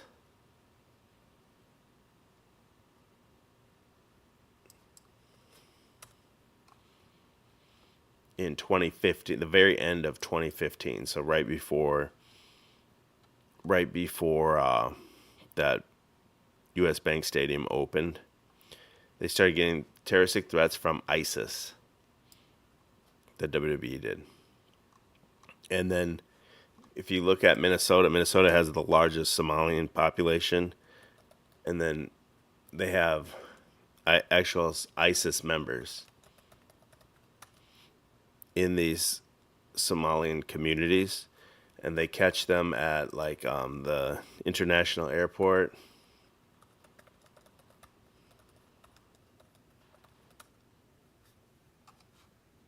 There's like been people arrested that work at the international airport that are actual members of ISIS. There's people that are they work for a company called Swift Trucking. And Swift Trucking's like all Somalians up there. It's a nationwide thing, but up there it's all Somalians. and they busted people at Swift Trucking that are ISIS members. So they got these actual ISIS members.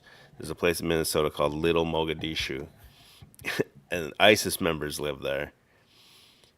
And that's what I'm saying. So then once WWE got a terroristic threat from ISIS, they're probably too hesitant to go into Minnesota because of the heavy ISIS presence in there. So still to this date, they still haven't brought WrestleMania into this brand new $1 billion stadium in Minnesota. That was supposed to be, that was actually one of the selling points to the community, was like, oh, we'll host a Super Bowl, we'll host WrestleMania and all this with this new $1 billion state-of-the-art stadium. Well, now the thing's 10 years old, hasn't even done it. So I'd like to put that one more together and put that one on Twitter, because I know there's a lot of like Tim Walz haters and shit on Twitter. Got to somehow pin it to him. But it makes sense to me that if they're getting threats from ISIS, and then right after that, they're, instead of go there, they're probably like, yo, fuck this. Like, why would we go there? Oh, look at the FBI's. The FBI's saying, wrap it up. That's my little homebrew conspiracy. That's why they won't go there. Minnesota lost tons of money out of that because of Ilhan Omar and all the Somalians that live there. But anyway, I miss so much Trump stuff. I can come back and do another Trump stream whenever. Thanks to everyone that was here. I do appreciate everyone's time. Make sure you like, share, subscribe, share it in your Discord, all that other stuff that you do. And peace out.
Make America great again. Make America great again. Make America great again. Make America great again. And yes, together we will make America great again.